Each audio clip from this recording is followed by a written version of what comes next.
We're live. We're live? Oh, thank goodness. Oh. Now is not the time for XSplit Gamecaster to be asking me to run updates. Not when we're about to go live to the world with the resolution. Okay, so I'll just... What was the other colour dice that I used? 100%. Oh, hang on. It's supposed to go this way. No, it's supposed to go that way. You would use our orange dice for Leona. Okay, get you in the picture. Let's move these over here. Yeah, okay. Here's and I get the Twitch up on my piece of joy phone. Wow, what a professional beginning to our stream. Hi, everyone. Kia ora, internet. All right, sorry about the hold up. We were just in the middle of a major panic. So, okay. I wrote down what we have to plug this time, so that we could start professionally and be awesome. Haha. We were nice and organised, and then decided to update. Yeah. No, we're good now. We had a little panic. Okay, so our plugs. Well, firstly, hi everyone. This is us on Skype Games, and we're going to be doing our next session of Apprentices of Tirenia. Yay! I'm Claire. I'm James. And we have and I think the big fun night in store for you. I think the big thing that people are going to be excited for is going to happen towards the end of this stream. Oh, middle. Slightly more than middle, yeah. Where you will discover the end result of Siege of Medellano. I feel like we need some theme music there or something. Oh yeah, that's right. I should have some music. Oh yeah, we should, shouldn't we? It'll be nice. I'll just add some ambience. Oh, we've got some people there saying hi. Hello. It's good to see you. All right, here are our plugs. We'll do our plugs real quick. Pizza. Yeah, we had some. It wasn't Shazam flavored. Okay, so never mind. Visit our site. We have a new store. We just added a Redbubble store, which is more for people in the US because we already have a New Zealand store if people want merch. But there's all sorts of fun stuff on the Redbubble store. I already know that the main people who are going to be buying our merch will be us. Yeah, pretty much. Just so much cool stuff. I made a Dragons of Tyrenia blanket. I sort of want that blanket. Yeah, I really want it. And we got another pizza. Pizza is popular tonight. Yeah, we had pizza tonight. We'll have to have a Chimeopolis game where we can have pizza in character. Nice, let's do that. Nice. Okay, the other thing, we have the books that we were selling at Armageddon up for sale. If you go through our website, so skybeargames.com, if you go through that, you'll find a link to buy physical copies. We're also selling the PDFs on Itch. You can also, we've got Trade Me listings as well, if you prefer that. Yeah. Some reason. Well, no, that is where I'm talking about. Oh, right, okay. Yes. Yeah, I just didn't want to say Trade Me because it makes us look like unprofessional hacks, but it's okay, we are. We are! Hacks. Oh, somebody else wants the blanket too. I know, right? It looks so cool. Yeah. Also, socks. I like the socks. For me, it was the hardback spiral-bound notebook. Oh, yeah. It was imagine having my GM notes in the themed. Yeah, right. Oh. But not that I actually do notes in my notebook because I always write everything on the computer, so it's easier to edit it. But it's the moral of the thing. I wear scarves a lot, and I printed a scarf of it. So yeah, once we've got a bit of disposable T-shirt. income, the double cross cover, the beautiful one by Paulina. It's such big resolution, right? That it fills up an entire vest. It looks so lit. It's so good. Yeah, I know. I want to. Anyway, so yeah, we've got merchandise now, which we're mostly plugging to ourselves. Yeah, that's plug 1 of 3. Plug number 2. Back our charity stream. So in 2 weeks' time, instead of doing Apprentices, we're going to be live streaming, playing. You decide. Well, yeah. If you back us, you can. So this is for Hearts Kids. It's for Heart Kids. Yeah. Which is to help children who are born with heart conditions and their families. Now, I know that not everybody has a lot of spare money, and if you want to support us but you don't have any money, that's okay. Just come watch us, cheer us on, tell people about it. Totally. Yeah. Totally. I have We'll been. probably still take game suggestions, even if Yeah. you don't pay. Honestly. If you do pay, you can definitely suggest a game, and if you don't, then you can probably suggest a game anyway. Yeah, if you're like Yeah. with us at 3 a.m., then Yeah. The We'll only be rule very for game suggestible. suggestions, because this is a stream to support children, they and have the to be children's G or charity, PG. they have to be G or PG. So I think we decided nothing more violent than like the sort of Lego Yeah. games. Yeah, So it's definitely questionable. nothing more sexual than the Lego games. It's questionable whether you can actually play my two games or not. Yeah.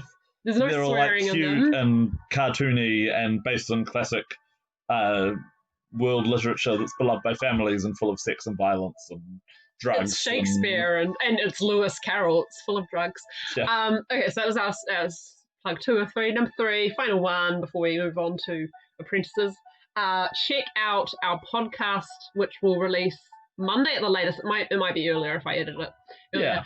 But podcast episode number 10 is going to be all the like behind the scenes of Siege of Middleano. So we're gonna, in the story tonight, we're gonna finally touch upon what happened. Yeah, in character. But you might not get the full breakdown of every single thing that happened and how it worked and what the significance is. And the design sort of architecture in James's brain behind everything that happened. So if you're interested in that sort of thing, especially if you're a DM, it's a really good thing to come along and listen to. So that's all my plugs. Let's do a brief recap. We need to sort of be a little bit expansive for people who haven't. Yeah, I was thinking we need to before. start off with a little bit of the story so far. Yeah. So take it away. the story so far is that I'm playing Ambrogio, who is an orphan who grew up in the city of Venora, which is near Middleano, and he has this instinctive spiritual connection to fire, which he uses in his chosen profession as a smith. So that's where the apprentice part comes in.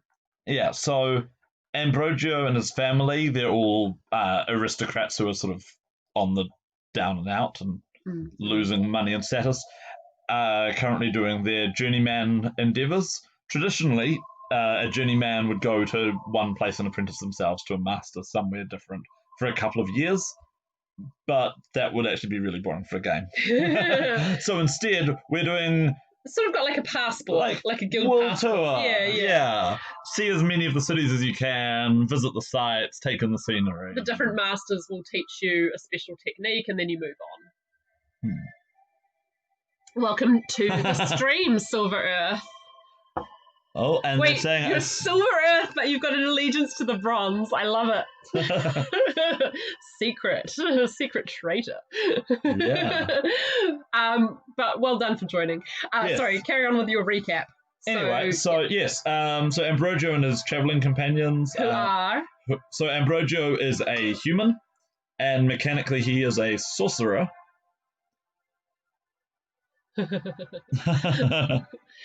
And you've got your adopted brother. My adopted brother is Valentino, who is a fighter rogue.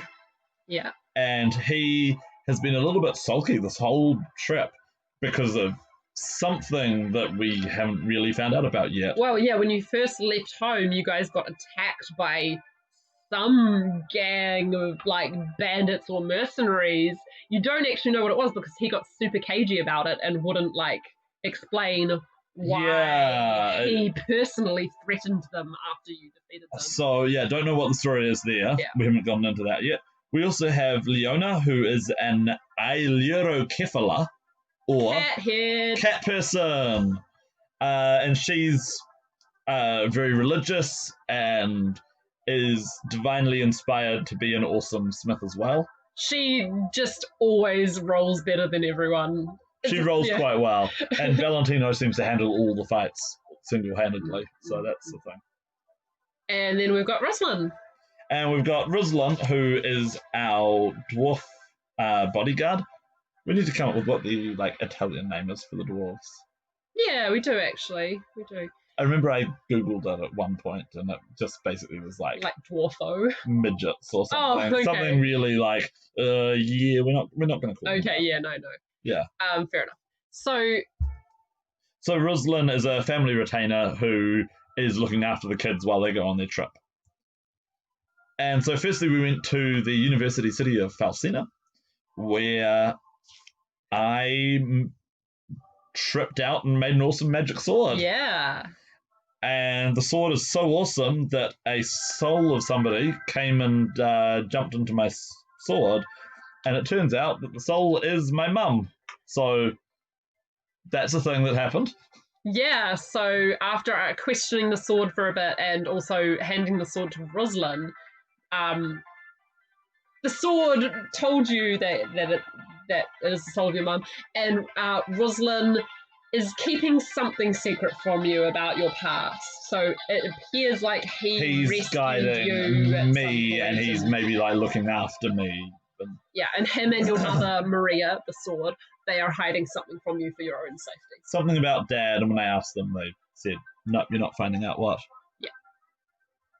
Oh, all my friends chose silver. I was the only bronze. It was very sad. Oh, sorry. Well, you're about to see what happens. Don't worry. Anyway, from there, I beat up some arrogant nobles. Oh, yeah. We got run out of town. We went to Fiumense, which is the city of the Blue Dragons, where we discovered that... some people were horribly racist. Yeah, we discovered that racism sucks. Yeah. And then we heard the news that there were armies getting near to Medlano, and I think I heard the news right at the end that my hometown of Venora is gone. Yeah, and so... They're all dead, Jim. That's where we're going to start, but first I will give you your horoscope. So if this is your first time here, we've been doing horoscopes the whole time. We've got the star signs and the planets all worked out. And yeah, because you're a zodiac sorcerer. Yeah. A custom class that you will see in the main rules. Dragons of Tyrania rules when they come out. Yeah.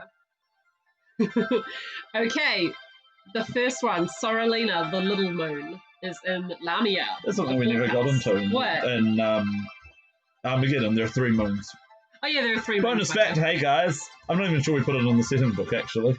There are 3 moons. Yeah, true. Anyway, doesn't matter. Yeah. Sorrelina in Lamia, your family may be in danger. Ooh. The future is uncertain. Sorrelona in Griffin, first house. You'll need to draw on all your courage to be a guardian to others. Mm. And Sorella Anziana, the old sister, in Hydra. What you learn this month could change the way you look at your home and yourself. Okay. Okay. So, you... Oh. There were a lot of people who went on looks, and I gotta say, the silvers, I think, got a huge boost from that goat night. Man, that goat night was epic. Okay. Anyway. We're going to begin Apprentices of Tirenia, episode 4.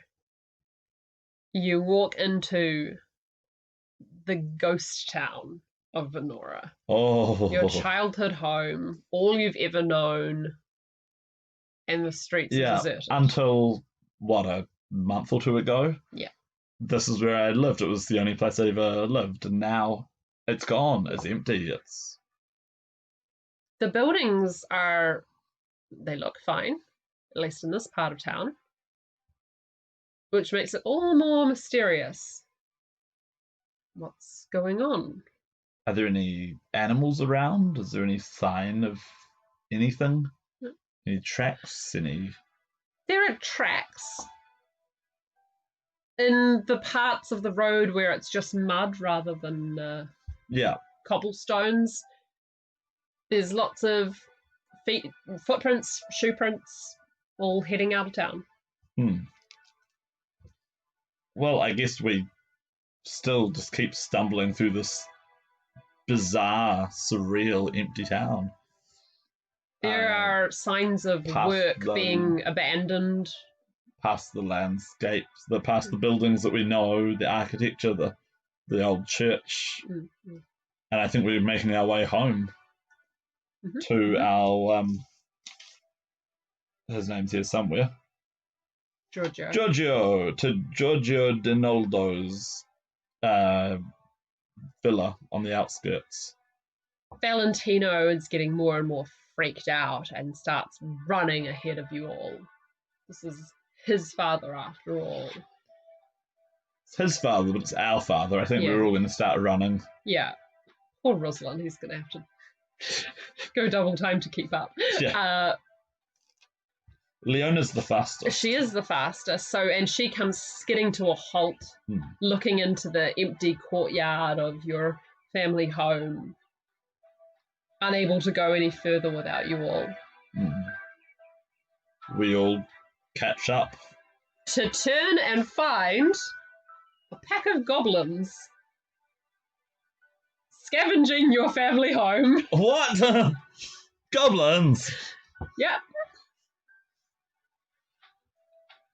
Well, there is a series of like wheelbarrows and carts and stuff, pulled by goats rather than donkeys. There is a procession of.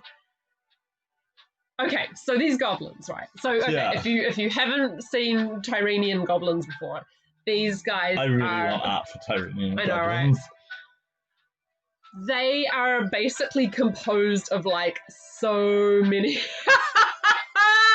Yes. James is start getting PTSD from the goblins. Yeah.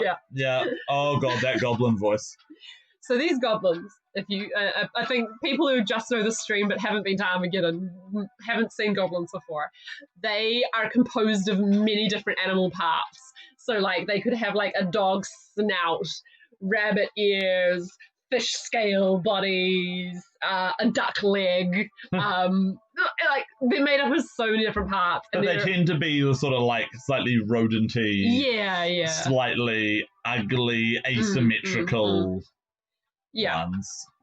And these particular goblins are in like some of them are in like slightly fancy dress. Some of them are in like the Sunday best of like the farming people around here. So like not silks and stuff. Oh, I chose a side at Armageddon to get a free sticker, but then we played, and now I want to know what's up. Well, if you've got any specific questions, Silver Earth, just ask.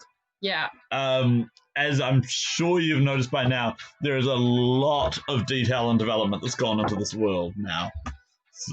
So any questions you've got, go for it. Yeah. So some of them are wearing like fancy clothes, and some of them are wearing some of the Sunday best of like the farmers and stuff. You distinctly notice a goblin coming out wearing Giorgio's clothes, wearing his best doublet and hose. Well, I think there's a certain amount of like furious hot tears running down my face.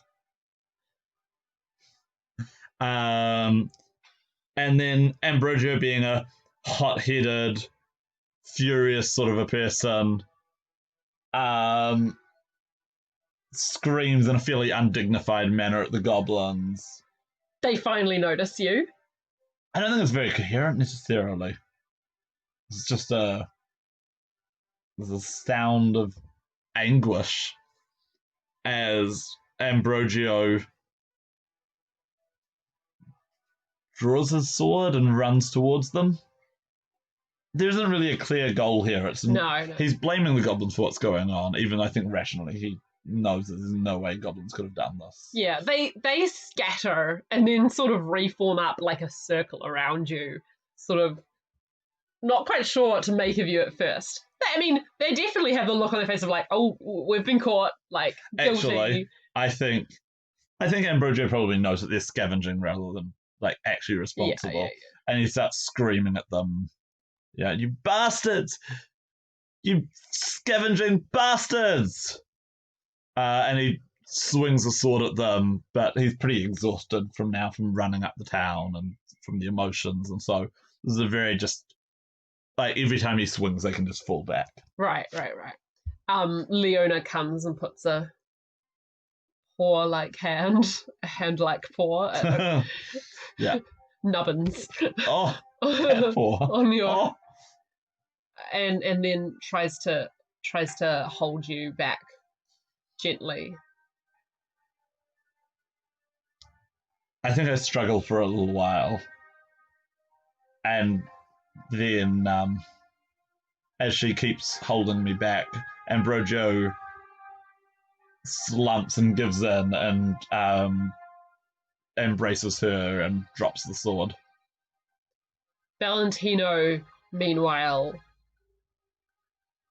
rages, but in a more coldly angry way. With some strong language that I won't repeat here, but basically is saying, get out. Yeah.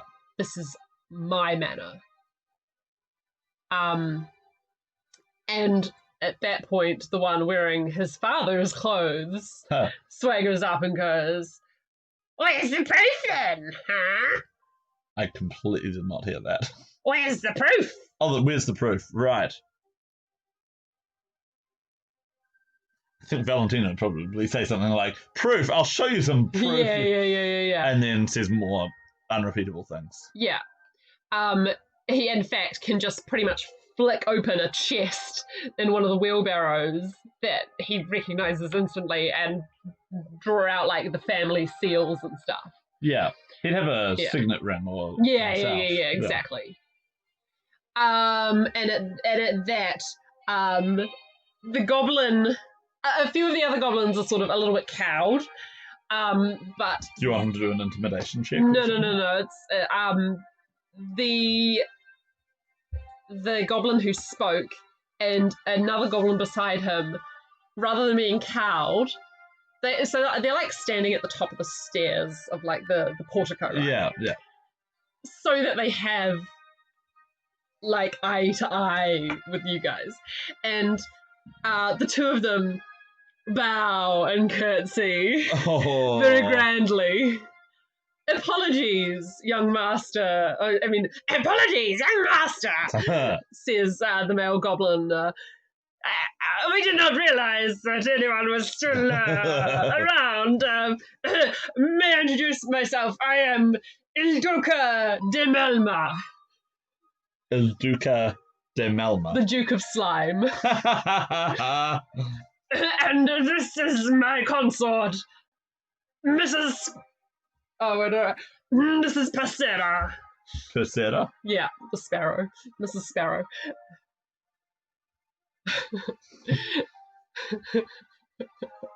Don't worry, I'm good. I'm not going to be doing like 6 games in a row with this voice. I think my one was more screechy too. Yeah, it was. Not going screechy. Yeah. So, let us vacate the premises, my lady. And he offers his hand. And the two of them go down the steps very grandly, and the other goblins around them are like scraping and bowing. And they are going to try and get away with some stuff. Oh, like I'm imagining everything they've already managed to get. Yes. They're like just going to be like, secretly take this away now. Yeah, but they might not come back for more, but it's like what they... but I think that Valentino and you guys can probably... I mean, I don't know, you might not have it all together, but Valentino is definitely going to grab a few things angrily, and Rosalind might help. Yeah, I think we will, sort of, as they're scattering with our stuff. Aye! You bring that back. Okay, you managed to get some things, but like some things are gone forever because the goblins have them now. But I mean, it's the stuff that was important you took with you anyway. I mean, you can rescue whatever keepsakes were too sort of fragile to leave behind and stuff.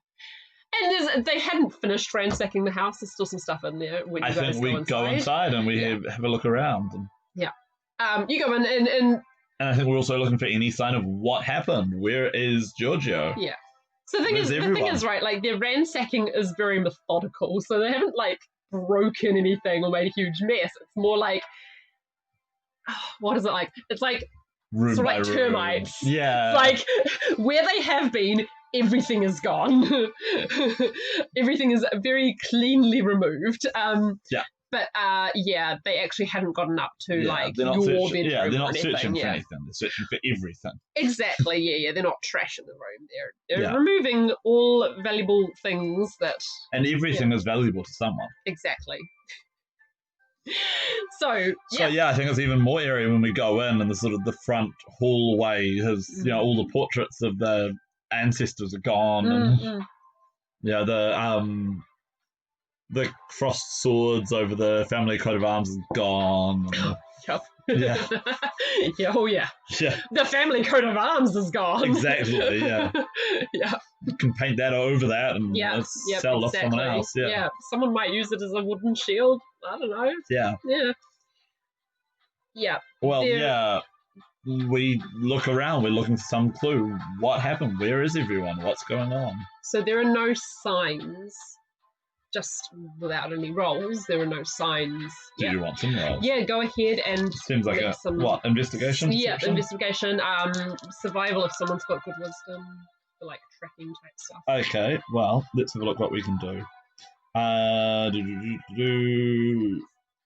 Investigation +0, perception +1, survival -1. So Ambrogio will go for perception. Yep. For a 16. Nice. Leona will go for, +2, +2, +4.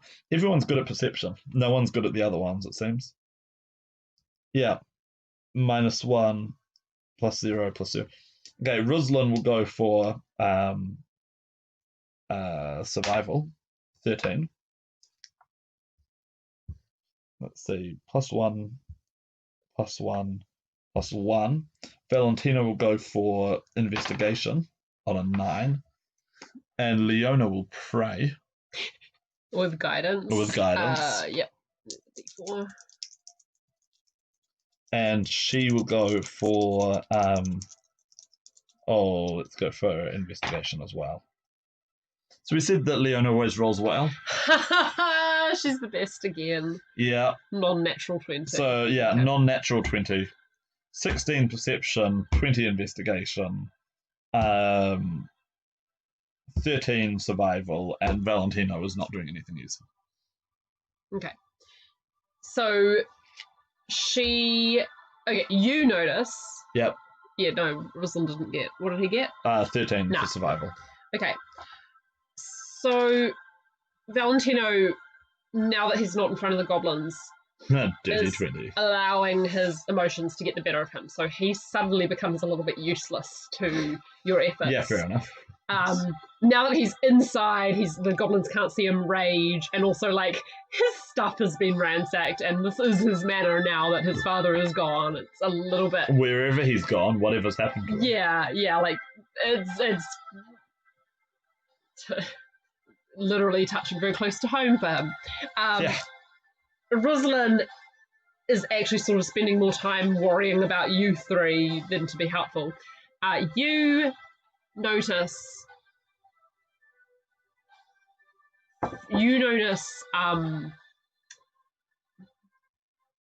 footsteps outside on the like you look out a window for a moment and you do a double take.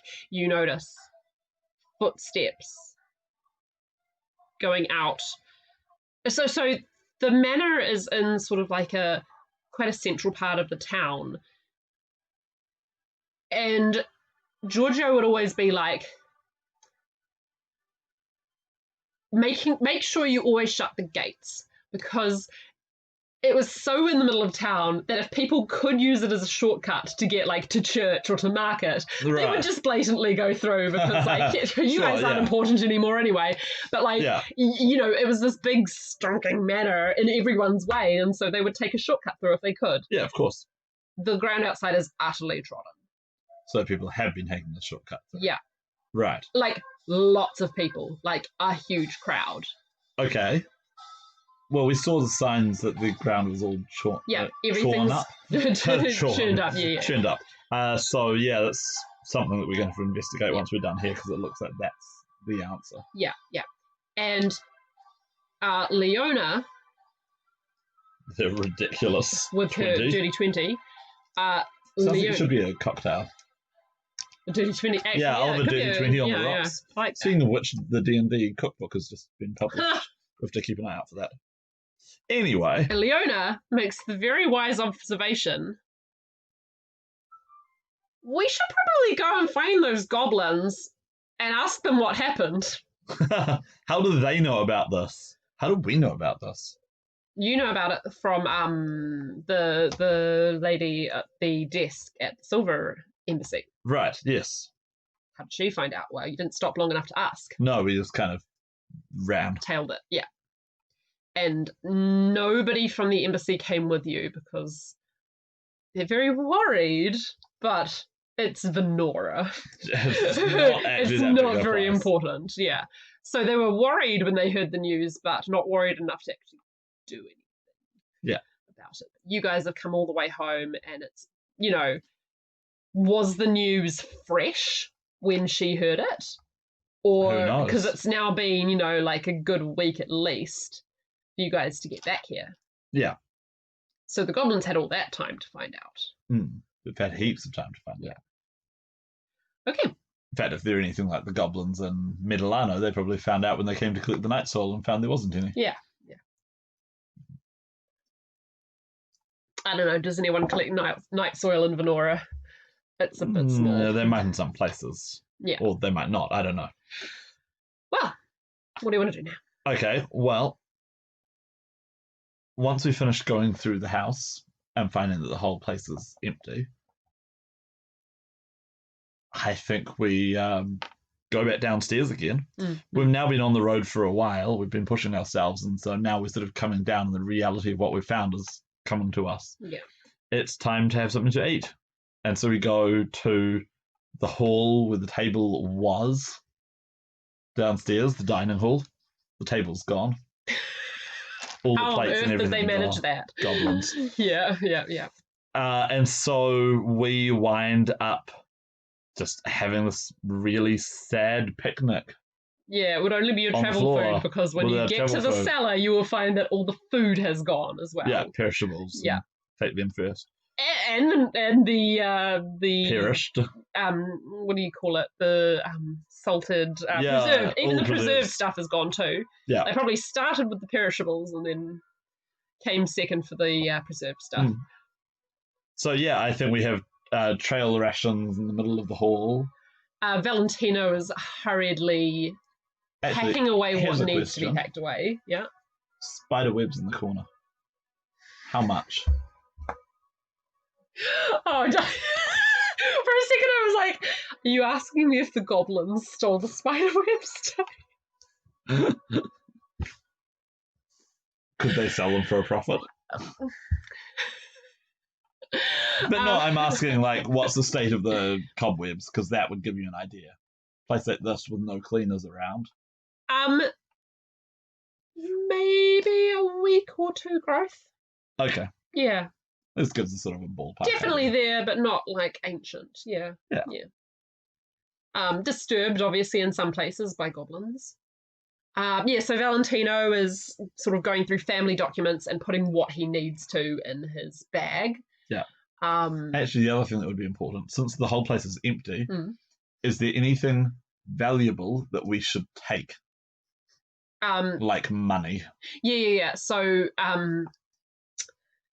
Valentino has found what he could out of secret places that he knew about. Some of those secret places had already been found by the goblins, but he has found what he can. Keys that we don't have around that we need. There's some things that he had. If you want, Leona can do a check to try and open some locks. No. Things that they couldn't get into, they've lifted bodily out. But they didn't know of all of the hiding places. And there also might be stuff upstairs they hadn't gotten to yet. Yeah, systematic search. Yeah. So there's any sort of, it's definitely for you and Leona and Ruslan. Your smaller sort of quarters, they hadn't ransacked yet. So you guys are able to whereas like the larger rooms. Valentino's room, they've already been through, but he's able to scrounge some stuff up. He doesn't care too much about his personal effects. It's more like family legal documents. He wants to secure those. And he like makes up a sort of writ to put on the door, claiming the house as his. Yeah. Whether or not, it can really be legally or whatever, he's in a rush, but Whether goblins will follow it. Yeah, but there's no one else. And it doesn't seem like the goblins are necessarily here to stay, coming in like termites and then leaving. Yeah. I don't know, maybe they'll take down every single house in the village eventually. That could be something they do. Or, I don't know, set up, maybe this would be the first goblin real estate business. Anyway, so with that being done, maybe the goblins decide that this is where they should start carrying their refuse from now on, and this is this is where that adventure from day 3 took place. Pooh City. Yeah. Gross. No, they couldn't set that up in a month. No. Okay, so he's done. Yeah. What do you guys want to do now? So once we've had our very depressed lunch or dinner, or what time is it? Ooh, it'd be about 4 in the afternoon now. Okay, late enough that pressing on and trying to follow those tracks is probably not a good idea. On the other hand, we're a bunch of impulsive teenagers who just found their home abandoned, and yeah, we press on after them. Okay, wow, okay. Yeah, we're going to do it. Cool. It's summer, so it might not get dark that early. True. But even so, I think this is us. Yeah, a whole lot of people who are not trained in survival. Okay. A whole lot of people who are not trained in survival going to do something that they maybe would not do if they were trained. As you come towards the edge of town, you see the goblins ransacking another house. Okay, so this is where Leona will point out that we ought to stop them. Exactly, that's what I was going to say. Cool. So yeah, we will try and grab a goblin and ask them what's going on. Who are you going to go for, like, sort of one on the edges, or are you going to go to the top brass? The head honcho? I think one of the ones on the edges. Okay. All right. I'm imagining Valentino will sneak up on them, and then once he's sort of snuck up on them, he'll grab them and pin them to a wall and be like, "Oh wait, tell us what's going on." Okay, roll intimidation. As this little frog-eyed, weasel-snouted guy is wriggling up there, pinned against the wall. Oh! 17. He's very intimidated. He draws his knife and threatens bodily harm if he doesn't get the answer that he wants. Ooh! What do you want? Ooh! What's going on here? Tell me what happened. People gone! Gone where? Gone walking. Walking? Where are they gone walking to? What do you know? And he points at all the footsteps, the churned up ground, the hardened mud of a summer's earth. I don't know. Just walking. Well, I think Valentino might realise when somebody doesn't have any answers for him. Yeah. No, that's really all he knows. Yeah. So he drops the goblin and tells us all that he doesn't know anything. Can I help you? And behind him, with her hands on her hips, is Mrs. Passera. Mrs. Sparrow. Mrs. Sparrow, looking very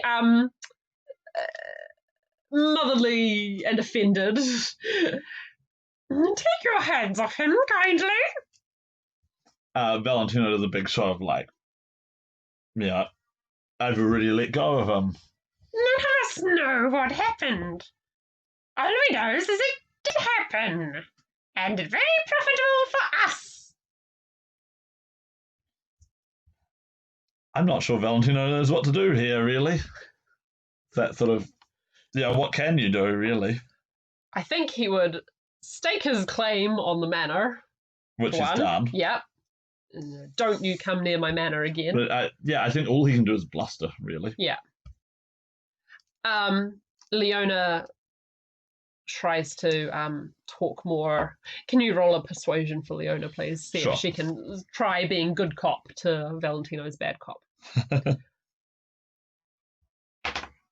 16. Of course she can. It's Of Leona. course she can. It's Leona. But did you actually see them walking, or did you just hear about this? Heard about it, yes. From farmers and stuff on the countryside. Said the whole village went walking. And news got back to us, and a few days later, here we are. Very, very profitable. Well, here's some news that can go back to you, says Valentino. Yes. That manor in the middle of the town, that's mine. It's my home, you hear me? Yes, we hear you. And if anybody else touches it, there'll be trouble for you, okay? Fine. Oh, yes, we understand. Perhaps we can sell you some furnishings. Furnishings, yes. I'm like Gollum and Yoda and I've been hearing Skeksis. Gollum, I'm Yoda. like all of these things at once. It's not a bad. I mean, what is Yoda but a goblin? Yeah. But a space goblin. Yeah. And to me, Mrs. Passera and Duca de Melma are like Skeksis of the goblins. But yes, come see us if you want furnishings. Well, sell me my own furniture back to me. Unless you can prove prior purchase. I always keep receipts. And of course, the goblins will have taken any receipts that they could find already. And also, they're also like, what's their faces from Lemurs? Oh, the Thenardians. The Thenardians, yeah. Mrs. Passera and Duca de Malma are like literally the Thenardians. Yeah.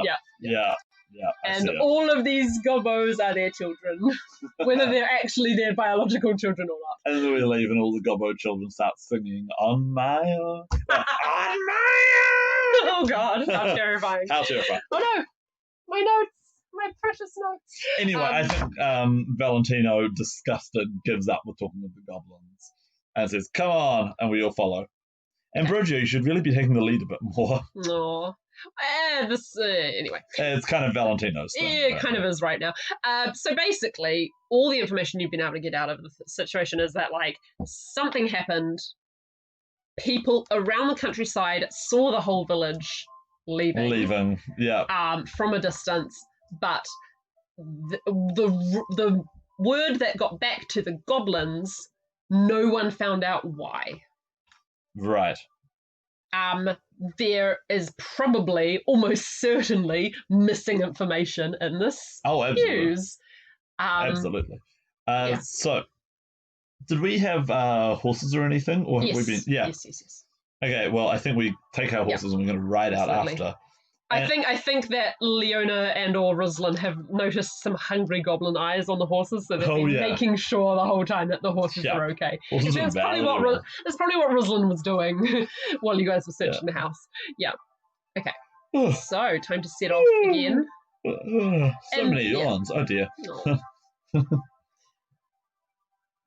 Okay, yeah, so we head off again. Normally, a horse winds up travelling at about the same speed as a man on foot.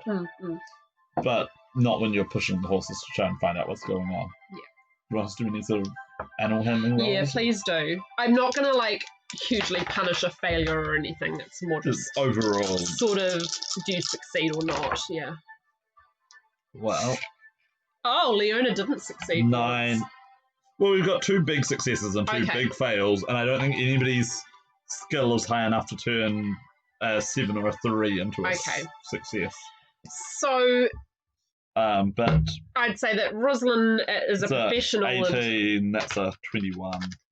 Oh no, that's Valentino. So you and Valentino are hugely motivated to find out what's going on, but Leona is unfocused. Actually, she could always roll her. She could just roll guidance. Yeah. Oh, guidance. Yeah. No, she's just takes up to 10. very unfocused. she's like, we're missing something here. We're missing something, and so her horse has been skittish Right. the whole time, and Ruslan he's a dwarf on a horse. So It's not a good combination. it's not a good combination. Yeah. So you really just sort of go normally rather than faster than usual. Yeah. But you make it Anyway, to... these tracks are a week old, so yeah. sort So of in pointless. some places you lose them entirely, but then you're able to pick them up again because like vegetation has been crushed. Yeah. So like huge amount of people traveling. where you lose sight of the footprints and stuff, where there has been rain, you pick it up again just by looking off in the distance and seeing like saplings just snapped clean and fences crushed underfoot. Yeah.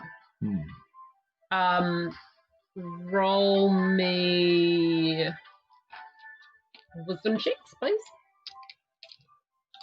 Any I will go with wisdom or perception and or survival. Go with whichever's highest. Well, perception's probably the probably perception. Yeah, so that's 15 for Ambrogio. You find and a 16 for Leona. And those ones. Okay, you definitely see it. Both of you see it at the same time. In horror, flies buzzing around it. A rotted arm. Oh. Definitely humanoid. Just like, so you reach this point where there's this fence, and it's a stone fence, but it's like some force crashed into it. Right. Stones just scattered for like 10 meters afterward. And amongst the stones is a rotted arm. Well, we have a look at the arm. Somebody will have a look at the arm. Yeah. Does anybody actually know medicine? Yes, it's Leona. Yeah. Of course it's Leona. With a 17.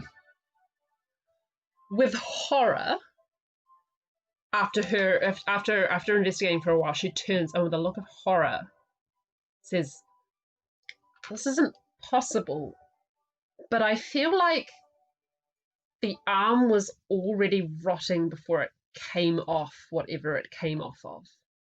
So, Leona has recently learned how to do something that she couldn't do before that. Oh, yes. What has she found? And so, normally, I think she can only do this when she's sort of doing some of her crafting. Yeah. This is one of those things where, like, this is the story of Ambrogio, the magical smith, but actually Leona is a better magical smith than he is. Yep. Yeah. Yeah. She has learned how to change what she's looking at, so that rather than looking at the world around her, she looks at the flow of ether, the spiritual energy. Detect magic, in fact. Detect magic, in other words. Right. Okay. Roll your arcana, please. To interpret what she sees. Yeah. 17. Easy. Plus... 20, dirty 20. No, necromancy. Oh, she immediately, sits, Oh, sorry, this will be on YouTube, okay? This will be on YouTube, and also YouTube the podcast will say it, and also I imagine once we wind up finally revealing the secret, we will be spreading it far and wide as to who the winner is. She sits back. She was crouching. Now she rocks back, lands on her bum, and huge necromancy vibes. I'm not sure she's actually come across necromancy before. No, but she knows. Trained. She's not trained in Arcana, so this is an instinctive knowledge rather than a book learning. That this is the opposite of all that is good and right. Yeah, this is the bad magic. This is the worst magic. Yeah. And she quivers in fear for the rest of the night, because... It probably is getting quite late at this point, isn't it? And she bursts into tears and says, "I don't think we're going to like what we find." And that story of finding the arm and what it implies. Do you want us to do a history check? Yeah, to see if we know what James knows about these sorts of, or like, I guess it would be like history or folklore. So what would you like? What would folklore be like? Wisdom Arcana, or maybe. Okay, Arcana, sure, yeah. Okay, Arcana or history. Go for your best one. Well, Ambrogio skipped out on history class. Oh wow, everyone did really badly. Does Valentino know? Valentino has a 15. There we go. Valentino doing some military history. Yeah, military history, perfect. He's actually, it would be religion as the other one, but religion would be the folklore one. Are you going to talk about ancient Oromia? Yeah, which means Leona might have made it for that, but she rolled really badly. So, no. She's all in a flutter and can't remember stuff clearly. Yeah. But yeah, Valentino is the one who remembers. He's heard stories about bodies that walk like they are still alive. And as you think back to the last few hours of tracking just this band of walking humans with no thought, for they destroyed, and you are sitting now, kneeling, crouching in the ruins of a stone wall that they just barged into. This is not a normal human force. So Valentino knows about them because he's seen some of the military history. With a 15, how much does he know? Does he know all the basic stuff? Yeah. He would just come to the sinking conclusion. Magic can make a body walk. It can take a soul and put it in it, and then the body gets around and walks. And sometimes this happens because somebody puts the soul in it, and sometimes it happens because the soul shows up all on its own. And those are the most dangerous ones of all. He can't remember what the name is for them, maybe, but he knows that they move in packs and they hunt in packs and they have no sense of self-preservation, but they are intelligent and cunning and cruel, and if you get enough of them, they can take down the Oromian Empire. And probably when you see some of this, the rest of us remember this is what La Salvatrice saved the world from. This is what our entire religion is based on. And Leona runs from the arm, taken by a panic, as she runs over the crest of the hill and then stops and falls to her knees. And as you guys follow her, you can now see over several valleys and rises the distant city of Milano in the sunset, surrounded by the glint of bronze. You can't really tell what it is from this far, but the colour seems pretty clear. And the banners. And well, you can't see the banners, not from here. Oh, I'm not saying we can see what's on them, just that, like, there's the green hills outside of Milano are orange. Well.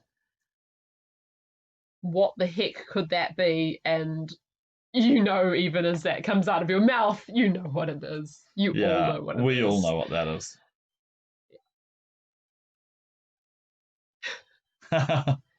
So, okay, I think this is where we cut this vignette, and then we fill in what happened with the zombies, and then we're going to cut back to your team when you're closer to Medilano. Yeah. And so, there's Siege of Medilano event at Armageddon took place over quite an extended period of time, well, it being well over probably like a month and a half in total, possibly more. Yeah. And this was just the first, couple of weeks you know, obviously Ambrosio and team are coming late to the party. Yeah. You're not actually going to run into the zombies. No, they've already been taken care of. But that is your dramatic introduction to what has been happening. Yes. Yeah. So what happened on what was the decision? So on day one. On Friday night at Armageddon, the players there who were part of the Silver Dragon team discovered that there were these unhallowed, these walking corpses. And they united forces, the Silvers and the Bronze united to wipe them out. And no one on the day knew who those corpses were or where they'd come from. And later on we discovered why they showed up, but we never really discovered where they came from. And so, the origin of all those corpses, that was my character's foster family, that was his church, that was the people that he went to the shops to, the people who did the food, or, everyone from his home. That's who Yul killed. They were already dead. They were very dead. Very dead. Yeah. But yeah, so that's the sort of the story of what happened there. And then after the victory, the Bronze and the Silver Dragons started infighting, and it led to the Bronze Dragons attacking the city. So, it is now a few days later, and you four are as close as you can get to the city without drawing attention of the Bronze troops. Right. Now, you're in a village that has sort of been a little bit requisitioned by the Bronze, but they've left the villagers mostly to their own thing because they're doing the very important jobs, farming and everything. Yeah, no, it's important. Yeah. And being a bit surreptitious, you're able to get around, in and out of the... Are we able to get the story from them about how the Bronze and the Silvers destroyed all the undead? Yes. So you're filled in on this, and you've had some time to mourn Giorgio and all the other people that you grew up with. Pretty certain now that having followed the rest of the trail and found a few other signs of zombies... We might have found the battle site even. Yeah, I'm not sure if you would have been able to actually get that close, but maybe you did, because then again, they sort of got countered quite early, didn't they? They did. Yeah. They did let them go for a little bit, okay. but while they organised the alliance. But all of the remains would have been burned anyway, right? Or consecrated? Or dealt with in some way. Yeah. So there wouldn't have really been anything for you to physically mourn over, and it's probably for the best, because they would have all been very, very rotted by then. Yeah. But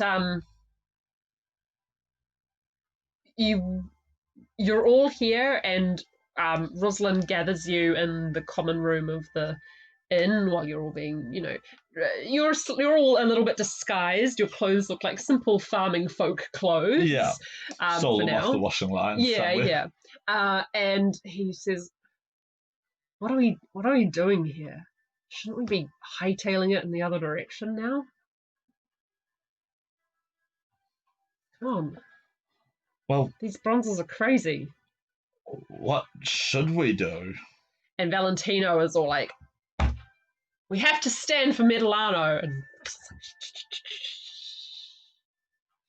there's probably soldiers drinking around us. Yeah. Valentino's all bristly with national pride. But Rosalind, of course, doesn't come from Medellano in the first place, so he is a lot more flexible in his... I think Ambrosio has sort of come down from that initial fury and despair that he had. But there's now the whole point of our quest was that we were going to restore the fortune of our family, but our family is gone. And Valentino bristles at this and pulls out his family seal, and put that away. I say we're still a family. And then he gets this look in his eye like,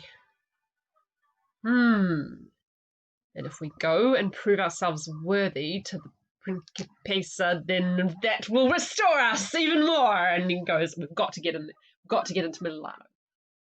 We've got to help them somehow. But how are we going to do that? There's an entire army between us and the city.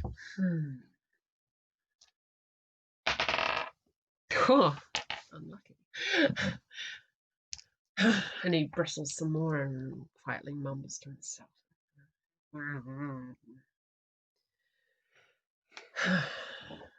I don't know. Do you know anyone with wings? Can you, badgering Leon now, can you cast flying spells yet? Of course not. I don't know. I'm not a magician. Jeez.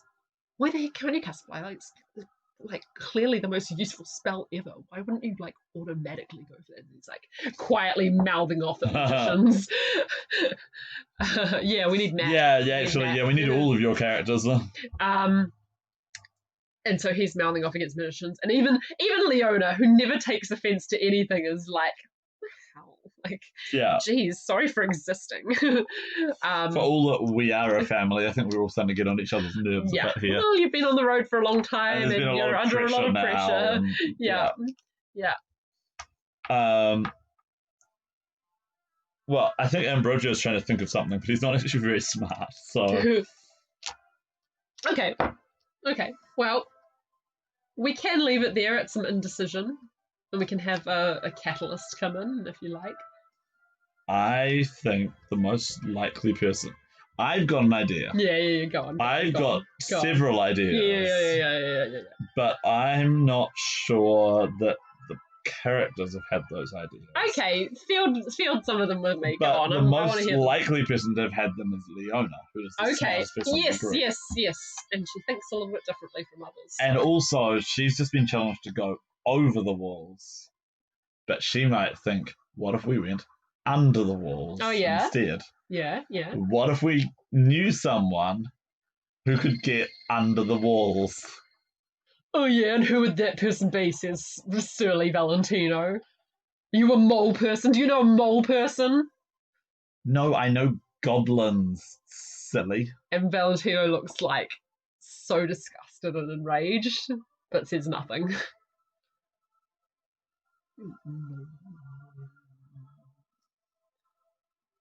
Think how clean Milano was when we went there.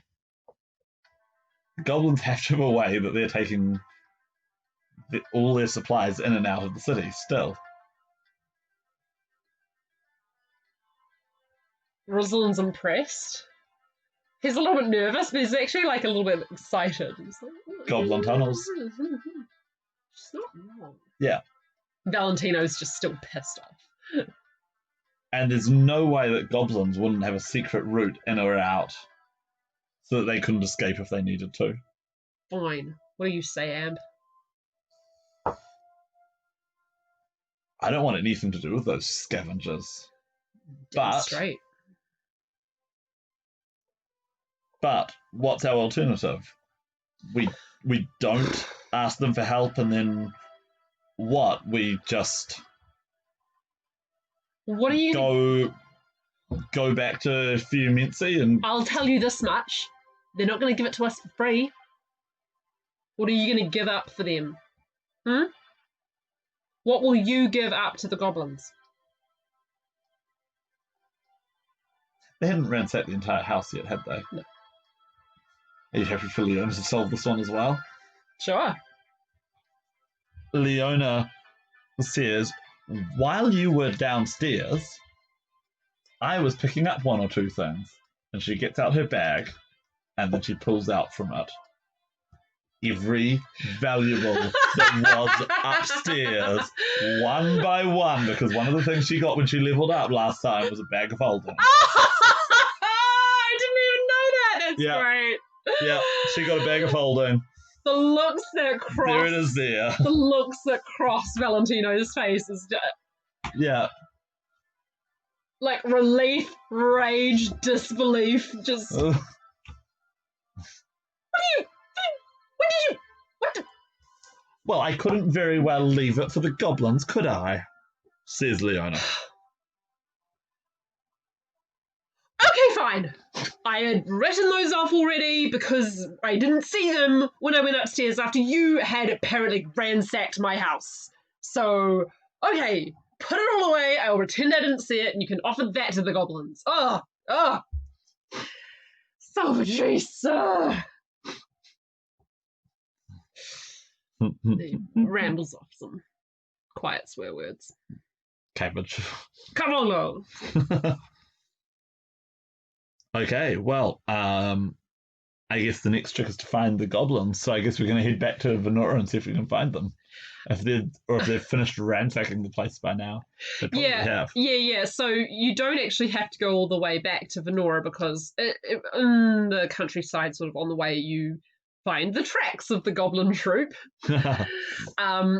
which are pretty obvious. I won't ask for a survival roll out of this one because you can see the little wheelbarrow and wagon wheels and the goat hoof tracks and the varied tracks, hooves, paws, flippers,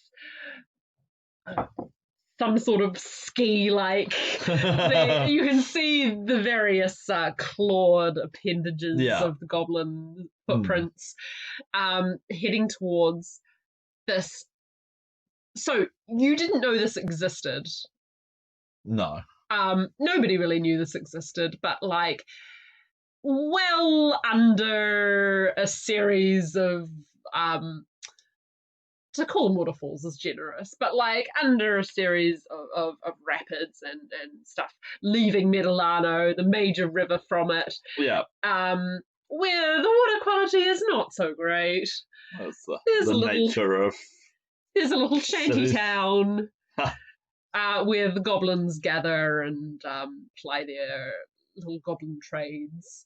Oh, it's like the river goblins, is it? Yeah, exactly. So, like, the goblins who are ransacking Venora can deal with the river goblins who will take the goods down to other goblins and other places, give it to sell to the sea goblins who will sell along the coast, and, you know, so on and so forth. Yes. So.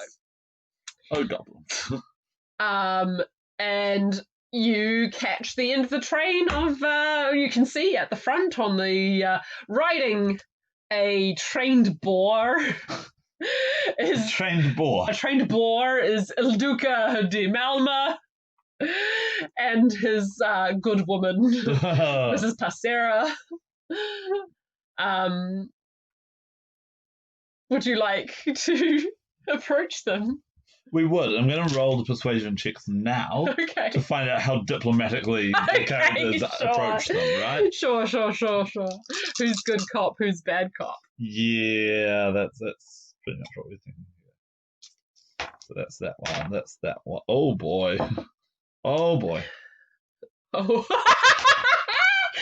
That is a 1 for Ambrosio right there. Oh. Well. So do you want like party average, or do you want? Give me party. Well, tell me the top ones because that's a natural 1 for Ambrosio, so he's not doing the talking. But what did the other ones get? Okay, so I got a 17 from Leona. Of course you did. Of course I did. I got a 16 from Rosalind, 13 from Valentino. All perfectly reasonable results. So, and then it's a 6 from Ambrosio. That's not bad. Modified. Very charismatic. So, very charismatic person naturally, but I think he probably still starts off with something like, "I, goblin." As you say that, Rosalind like bars with single-handedly with this sheath bars you and Valentino. It goes, let her take it. Head nodding at Leona like, come on, she's clearly got her head in the game for this, and you guys don't at all. Let her take this. She seems to be handling the whole situation a bit more level-headedly. Yeah. Maybe it's something about having 6 higher wisdom than either of us. Nice. Boys. Yeah. With our 8. Yeah. Our dump stat wisdom. Just let her take this. Okay. So Leona goes up to them and remembers their names. Excuse me, you're Duke of Slimeness. Madame Snail. Yes, I know. You might not remember me, she says. We met when you were looting my adopted family's home. I never forget a pretty face. she's put out for a little moment, there's that sort of instinctive response of like, flirt back to, but also like, no, don't. Then she rallies. I thought you might want to know that you missed some things. Some valuable things. Well, we didn't go back to the manor when we hadn't finished. It wasn't that we missed anything. You never impugn our honor as goblins. They probably actually do have it. It's like a lot of these ideas that we have about goblins being awful. Yeah, no, thoroughness is a goblin value. Yeah. And the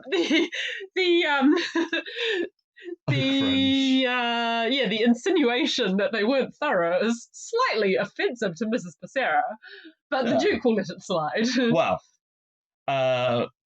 Leona says we would be willing to trade some of this in exchange for a favor that we crave from you. The wording pleases the Duke. Yeah, she rolled well. Yeah, well, please, what favour, what boon do you crave of me, Il Duca del Melma? You know what his voice is? Like, she was Gollum and Yoda. Yeah. He is Louis Armstrong plus... Oh, I've lost it. There was someone else who was just Mr. Bean. Oh, Mr. Bean. He's Louis Armstrong and Mr. Bean together. Yeah, carry on. Anyway,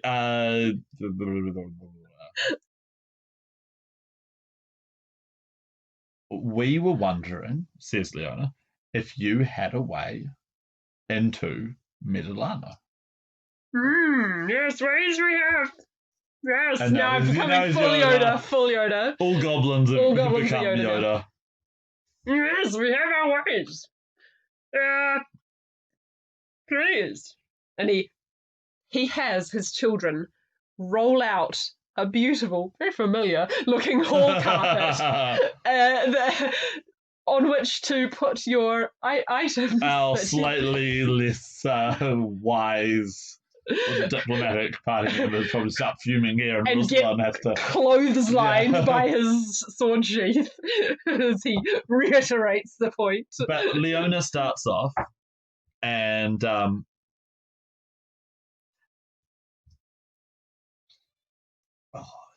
okay, let's see how this goes. Leona starts off and first asks the goblins would like refreshments. And then she gets her little bag and reaches into her little bag and then pulls out some goblets and a bottle of wine that she pops them. I think the Duke and Mrs. Passera are extremely impressed. I think this is hospitality right here. I think Leona is kind of trying to pull a fast one here. Okay. I think she's pulling a little con. Okay, but it's a little con where she's being honest. But if the goblins try to pull one on her, she's setting them up to be like hoisted by their own petard. Okay. I'll go with this. So like, do you want her to do deception for that sort of like, if she's sort of leading them on a little bit? Yeah, okay. Yeah, you do that and I'll do some insights. Okay. She's not very good at being. But I'm going to be lenient on you because you're deceiving. Yeah, just do it. Okay. Well, add some guidance, yeah. Oh, yeah, there we go. If it was 16. Okay. Cool. Oh, no, okay. 15. Okay, so,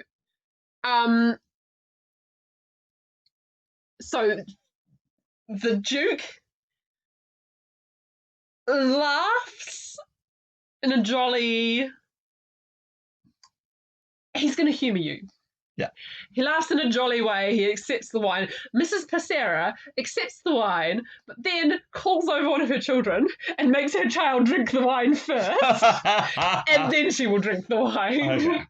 So the wine's fine. Yeah, of course it is. I know it is, but this is Mrs. Passera we're talking about. I like it already. Yeah. I like all these goblins already. Yeah. Why do I like the goblins so much? The goblins are the best. They just like are. them. They just are. I really feel like writing something about, like, we've been doing so much stuff about goblins from non-goblin points of view. I feel like doing something about what's the goblin from goblin points of view. Yeah, yep. That was that question I asked you before about what's goblin art like. And I said collage. Or found art. Found art. Or graffiti. Yeah. Because they wouldn't like traditional art because it's not them. Yeah, it's something that they're traditionally excluded. Boring. So, yeah. Okay. Where's the colours? Where's the slime? Carry on. Anyway, so Leona, once she has offered the drinks, she will say that she's salvaged some material from the manor, and she is willing to trade it in exchange for safe passage for the four of us to the city. And then she reaches into her little pouch and pulls out some candelabra. Yeah. 1, 2, 3, 4. Yeah. 1 per person. Yeah. That's it. That's the offer. Okay. Yeah, they're nice metal candelabra. They've got to be worth something. Yeah. I imagine there'll be some haggling over the price. She She imagines there'll be some haggling over the price. Okay. Okay. The Duke is well pleased. He enjoys your little Antiques Roadshow presentation. But Mrs. Sparrow, Mrs. Placera, she wants more. Well, okay, so Leona pulls out some more things, and then she didn't actually have that much in her bag, right? So she pulls out a few more things that she's salvaged, and then she, gestures them. They're clearly, there's some valuable things here, right? And there is nothing else that she has of value that she could offer, unless it were the bag. Ah. But you horrible person, I know what you're going to try and do. What? No, you wouldn't. You wouldn't. Well, actually, the other thing is the goblins could smuggle some 30 real easily if they put us in the bag. Except there's no air in the bag. No. But Leona is going to offer either this very fair offer, but if the goblins are greedy and want more, she will offer instead the bag. Oh, it's so tempting to take the bag. I know. And so does she. And I think this is one of those cons where, like, it's purely based on the goblins. Do they take the very fair offer, or do they try and fleece us by taking the bag? I think I'm going to have to roll for it because... Sure. Oh, all right. They might want to do an insight check here. Yeah, okay, sure. But, like, I don't know, maybe they're getting... Okay. Maybe they're getting hit somewhere where that's sort of in their weak spot. Well, they were very much getting hit in their weak spot. I was rolling for it, but they're having this little goblin argument back and forth, and then suddenly it hits Mrs. Placera. She's a woman. You're a woman. She knows your ways. This isn't as simple as it looks. And she turns with spite in her eyes and says, "What's the catch? No catch." Does the bag grow legs and go running back to you? Does it explode in the night? Will it gobble my children up? I wish this bag could grow legs in the night. That'd be awesome. It'd be so cool. Luggage. Yeah. But no, Leona says, here it is, and try it out. Put something in it. And you know what? Like, let's put something ridiculously large on it just to make the point that it works. Sure. And we'll let Mrs. Sarah do it. So a deer's head from the Yeah. manor, or on a big wooden board and everything, and she. Yeah, as long as you can sort of squeeze the neck of the bag, and the neck of the bag, I imagine, has quite a bit of it She can has to squeeze go wider than one you expect. antler first, Yeah. and then around the bottom, and then get the other antler. Yeah. And then once it's done, you just reach inside and you pull it out again. Which again, like, and it clearly, like, it's clearly it's way bigger. Isn't it? Yeah. There you go. She's done it. She sees there's no trick.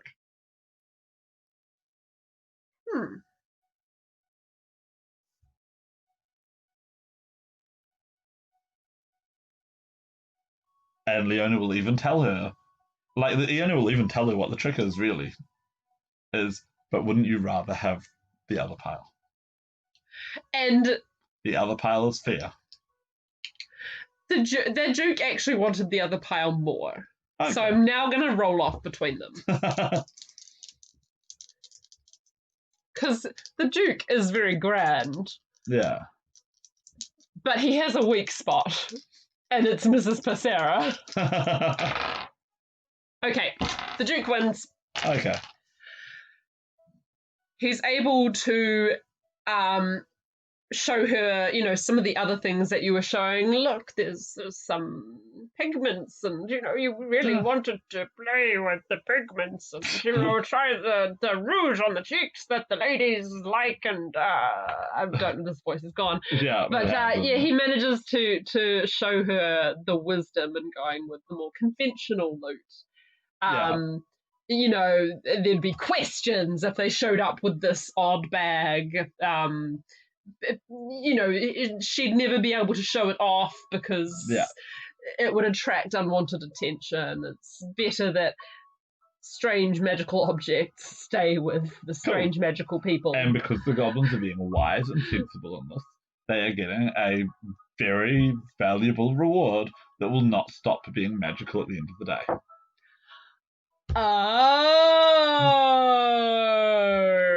The way in which Artificer magic items works is if she makes a new one, the old one stops working. I see. And so you can keep it working long enough, and then she goes, okay, I'm going to make a new bag now.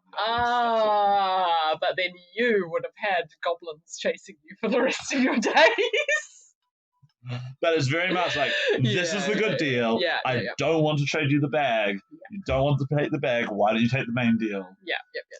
And it was like if the goblins are going to be greedy, then She definitely felt like there was a catch. They did.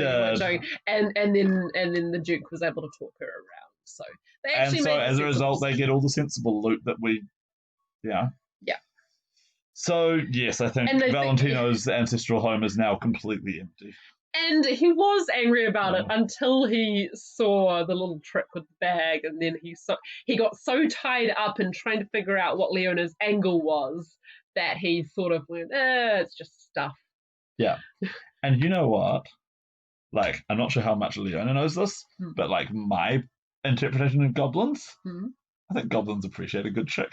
Yeah, particularly one where they can figure it out and feel smart about it afterwards. Absolutely, there's something very fair. But like, there's something very I feel like goblins would be like, "Yep, that's a fair deal." That's absolutely.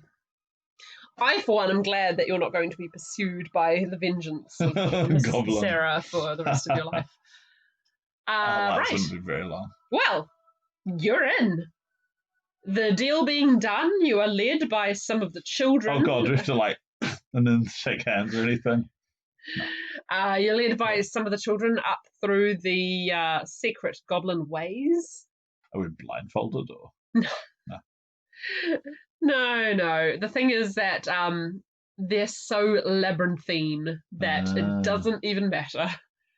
And they wouldn't be so labyrinthine if you could reduce yourself to tracking your way via the taste of the slime on the walls. Right. But no, you can't quite bring yourself to do that. And right, so it's one of those things where the goblins have done something utterly disgusting that's actually quite practical. Yeah. and something that no one else expects. Like, maybe with some very good rolls, Leona could trace her way out with her nose. Yeah. A Kaino Kefai might be able to do it even better, but yeah. This place also has her, like, the back of her neck. The hair is all rising, and yeah. Okay, yeah. Yeah. And I imagine all the tunnels are really small as well. Full of Rosalind's nasty, fine. slimy things. Yeah, Rosalind's fine. There might be, like, a minor battle against some sort of bug, but let's not be boring. Yeah, you're in there. And you're in Milano now. Cool. We emerge from the warehouse where they store all their nice little wagons. You look around to see the goblins. They're gone. The grate is replaced. You can't even really see the seams of where you got it out of the labyrinth. I think Ambrosio is going to go over and have a poke at the ground, and nope. 14. He can't even see where they came out from. You do hear some mutters as they leave, though, about crazy people wanting to go and be besieged. Why would you want to go and be besieged? Ridiculous. Of course, if you came here with, like, a sledgehammer and broke open the wall, it would be fine. But, you know, casual inspection. Yeah. So you're here. You're in Milano. What would you like to do? What was your grand plan, Valentino, for getting in here? Yeah, Valentino. Yeah.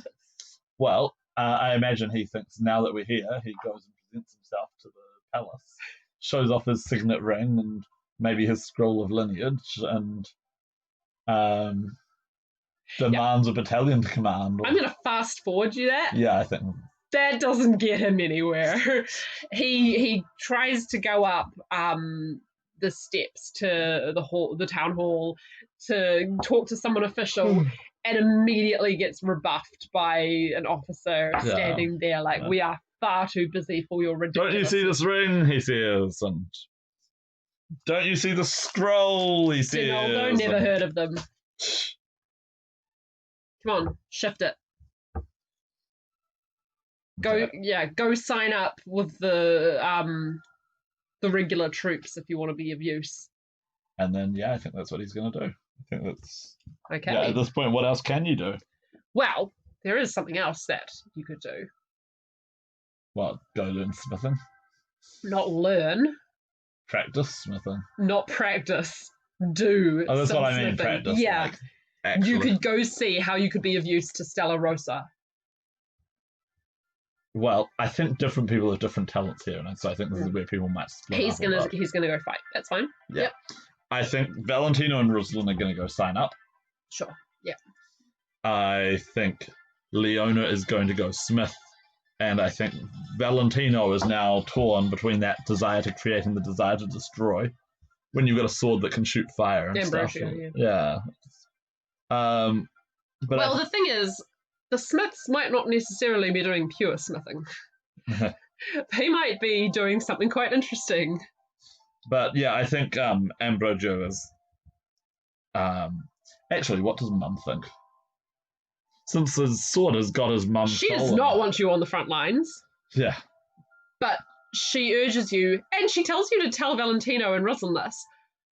There will be things that the smiths are doing. You're in a siege now. There'll be things that they are doing that are inventive, and possibly your skills could be of more use there than being one sword on the battle lines. Yeah. Well, as it happens, Rosalind does have the smith's tools. Valentino's not actually proficient in smith's tools. Okay, he's definitely feeling like signing up. Yeah, That's fine. Remember that was his thing that he was wanted to do, was become a leader of a mercenary company. So I think he's going to sign up. And he'll probably do quite well. He's way better than the average recruit. Yeah. So he'll probably do quite well. But Mum is telling you, and she's said enough that she convinces Rosalind that there'll be stuff going on with the Smiths that you can probably be of more help with. Okay, well, that's what we'll do then. Once you get to Stella Rosa's, you get immediately press-ganged as they see the Smith's tools on your belts and stuff. You get immediately press-ganged into helping make some really quite strange war machines, anti-siege weapons, all under the direction of a visiting gnome smith. That basically Stella, who, you know, beforehand you got completely dismissed out of her presence, she didn't even talk to you, but you know, she is now humbly working under this visiting gnome,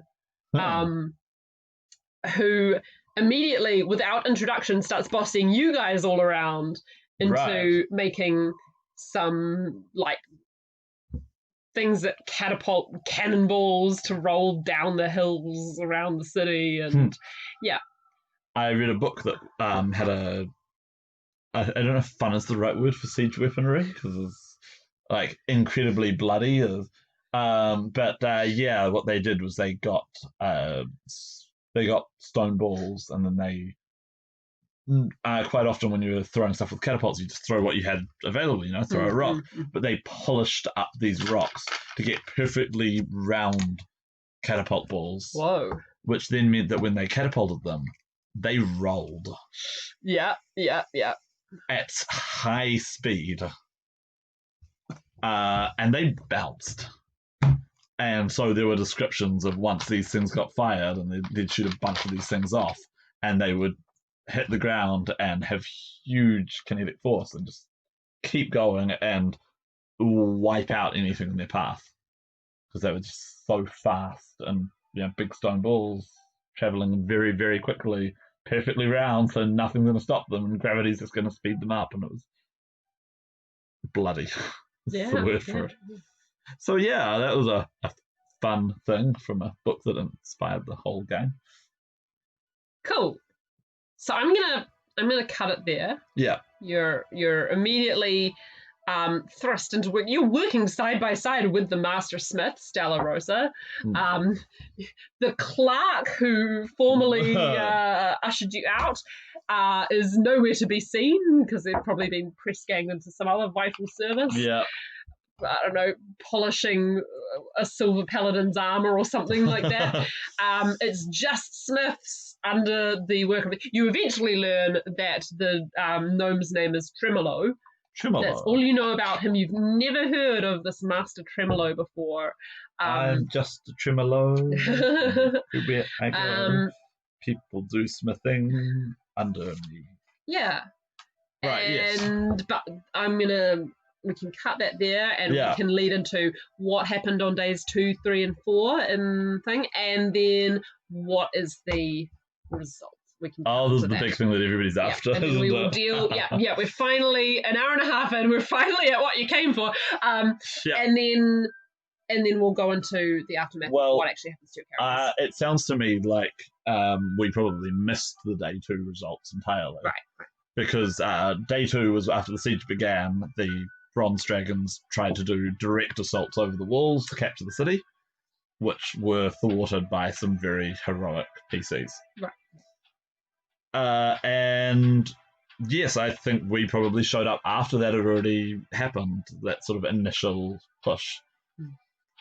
And then after that, there was a long siege. I described it as being at least a month. And over the course of that month, outside the city, the Bronze Dragons made friends with the goblins. Inside the city, the humanists, who are like an intellectual political movement that want more political representation for humans, got arrested for treason. And that was a whole big mess. But I think the next thing that we find out about it would be when suddenly there's Bronze Dragon soldiers everywhere in the city one day. Because they made the deal with the goblins, and the goblins let them use the goblin tunnels to get into the city.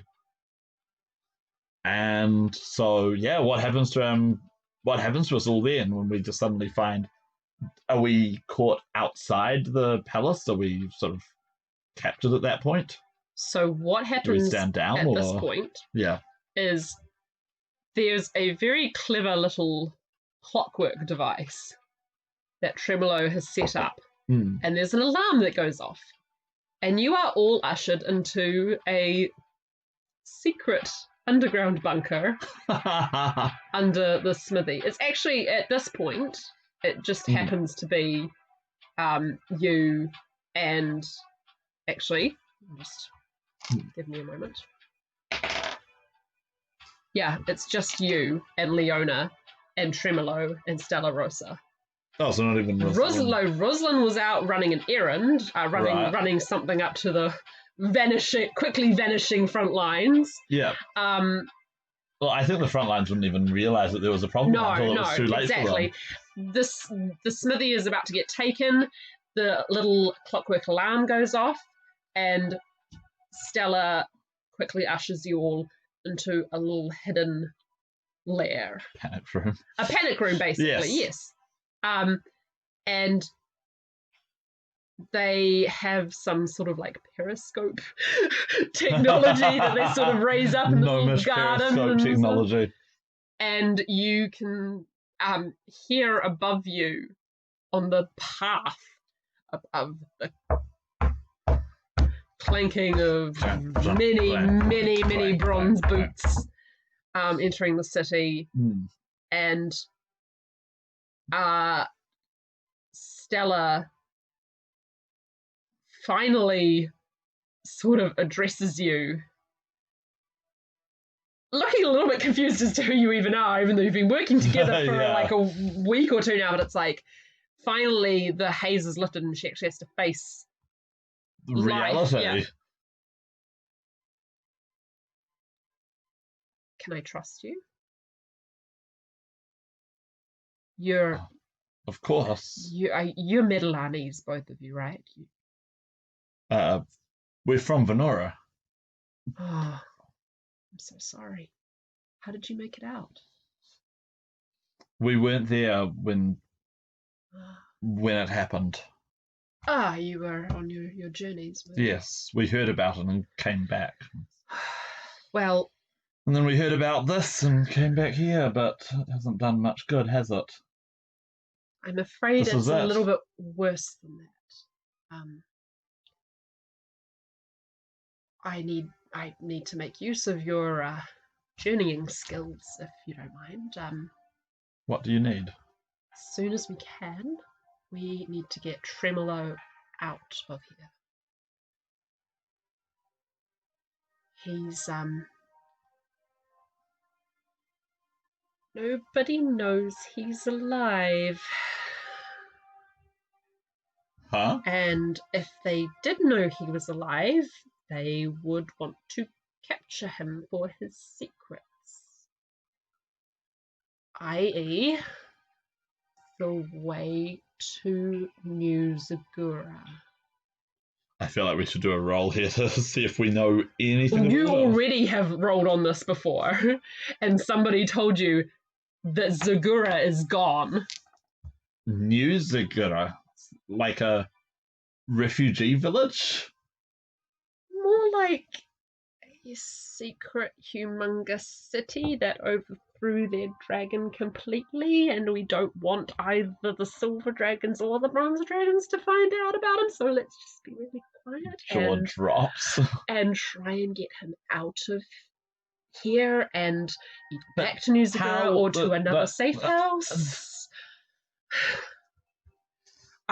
He's been traveling the country trying to bring new techniques to other smiths that he trusts, and he just happened to be here while the siege happened, and he was fighting really hard so that we could be free and not under the domain of the bronze. And now that we're under the domain of the bronze, well, I can pretty much tell you, if the silver dragons live, they're gonna fold like wet paper and give in to everything the bronzes want. And if they find out they've had Tremolo here the whole time, they won't kill him. The silvers and the bronze, they won't kill him, but they'll want to keep him very safe, in a very luxurious prison for the rest of his life, and or torture him to find out where New Zagura is. Well, not exactly torture, but we managed to smuggle ourselves into the city. Maybe we could smuggle him out. Right. How did you do this? The goblins have tunnels underneath the city. Yes, of course, goblins. Nobody That's- expects the goblins. Okay, this. We can work with this. We might have to wait until things die down a little bit. It seems like we're in bronze territory now. The whole time, by the way, Tremolo has been on his little periscope, just like looking around. Yeah, he's not very interested in all this political talk that she's doing right now. Yeah. He's all about the crafting, and he's in his little bunker with his periscope, and he's quite happy. Even though above the trampling is still continuing and will for many hours more. So you guys are actually going to be stuck there for a few days. But as things start to wrap up, she will send you out to do some reconnaissance. Yeah. Dressed as, typical teenagers. Which is where probably the next time you can hook up with Ruslan and Valentino. And the next time we go out, we hook up with them. Mm-hmm. I'm imagining this is more vignettes. This is still more vignettes, but let's wrap up more of the siege story. Yeah, that's what I was thinking. So, okay. Valentino is not majorly wounded at all. He's a bit worn out. This was very tough. He's got a few new light scars, but he's not majorly wounded. Well, there wasn't a lot of sort of direct fighting on the walls. No. But the bronze dragons tried to starve out the silvers. And he comported himself well. Yeah. Not majorly of note. He didn't do anything particularly impressive, but there were a few sorties to just sort of keep testing the defences every so often. But actually, would there even be sorties? Because attacking a city with walls and siege catapults and stuff, that's pretty suicidal unless you're actually going for it. Yeah, you take massive casualties doing an assault. So at this point, while the defenders of the city pretty much just waited for the next assault to come, and none of them expected that it would come from inside the city. Mm-hmm. And I think by the time that once they realized what was going on, it was already too late. So a number of the defenders of the walls were just forced to surrender when they suddenly found themselves surrounded on all fronts by bronze dragon soldiers. Mm-hmm. I think the forces inside the city probably went and took control of one of the gates and opened it up. And that wasn't Valentino's gate. Mm-hmm. But then other troops would have found out that it was all over as the bronze dragons swept in and quickly isolated the major gates. Mm-hmm. And I think some of the forces on the walls would have realized that something was up, and also that they had nowhere to go, so they fell back. And so that's where Valentino did his fighting. They either tried to sort of hide in the crowd, or they fell back. A lot of them fell back to the central keep, or were overwhelmed and the city fell. Mm-hmm. So that's what we find out on the first day that we go out and about. But then the next day, stuff happened. Mm-hmm. And this was the big one.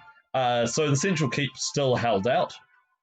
And as the bronze and the silver dragons prepared themselves for diplomacy, actually, because at this point the siege is over, meaningfully, the armies of Selenizia, the red dragons, appeared on the horizon. Dun, dun, dun. Marching up.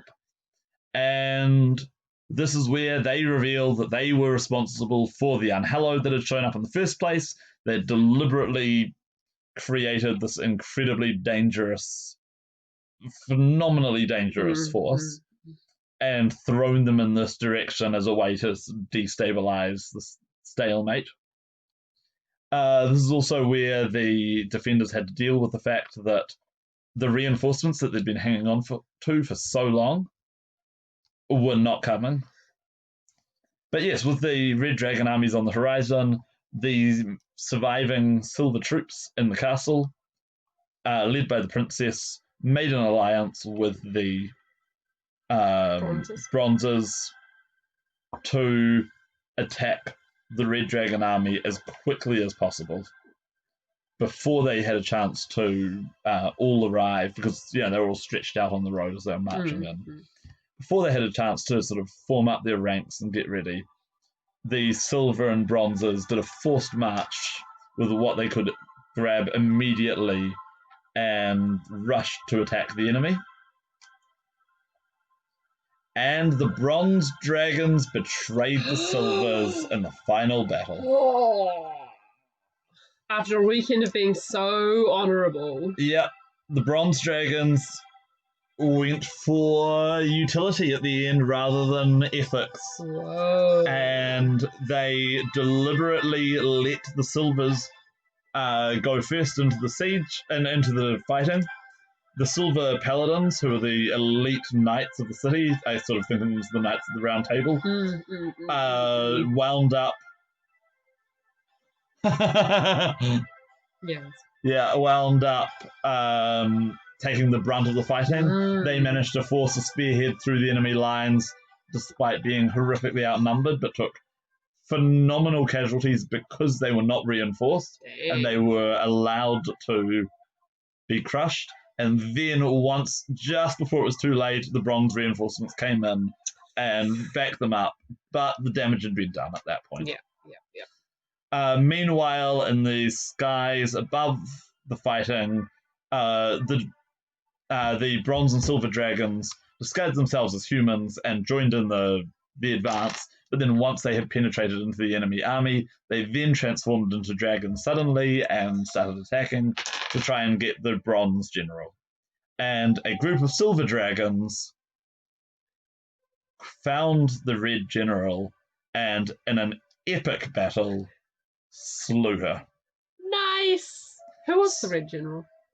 So this was more about her in the podcast, Yeah. but this was a character I'd written up all these notes for, and I never used them. It just never showed up. But as a result, the Red Army, the Silvers won the final battle, but they won the final battle because the Bronzes put them on the front lines and let them take one for the team. And it meant that once the fighting with the Reds was over, the Reds retreated, defeated, their grand advance inland stopped for now at least. And once the fighting was over, the Silvers and the Bronzes finally negotiated the terms, and the Silvers had to face the fact that they'd just lost their remaining troops. Severely outnumbered. The Bronze Dragons were the winners of the Siege of Medellano. Yep.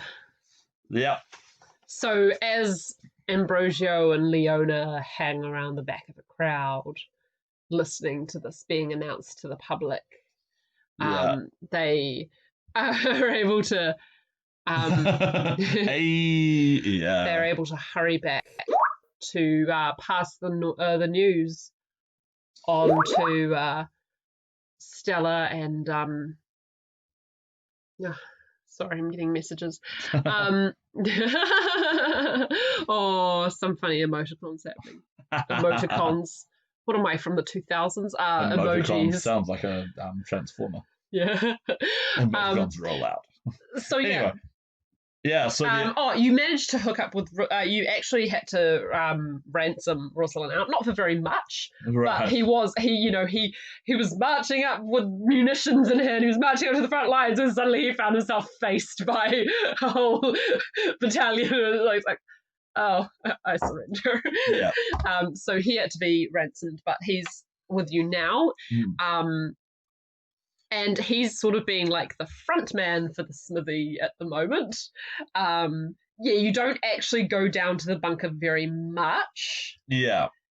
In case smuggle some food down. Yeah, you smuggle food down every so often, but you don't go down too much in order to not draw attention to yourselves. And Stella has started to come up more and more, but she's saying like, okay, when can we go? We need to get him out. We need to get him out. Well, and even she is getting edgy about herself. She wants to get out too, because the Silvers were all about creating beautiful objects and everything, and she knows that she is eventually, like very soon, she's going to get press ganged into mass-producing weapons for the Bronze armies. Yeah. So she wants to get out. Slightly more details about the Bronze victory.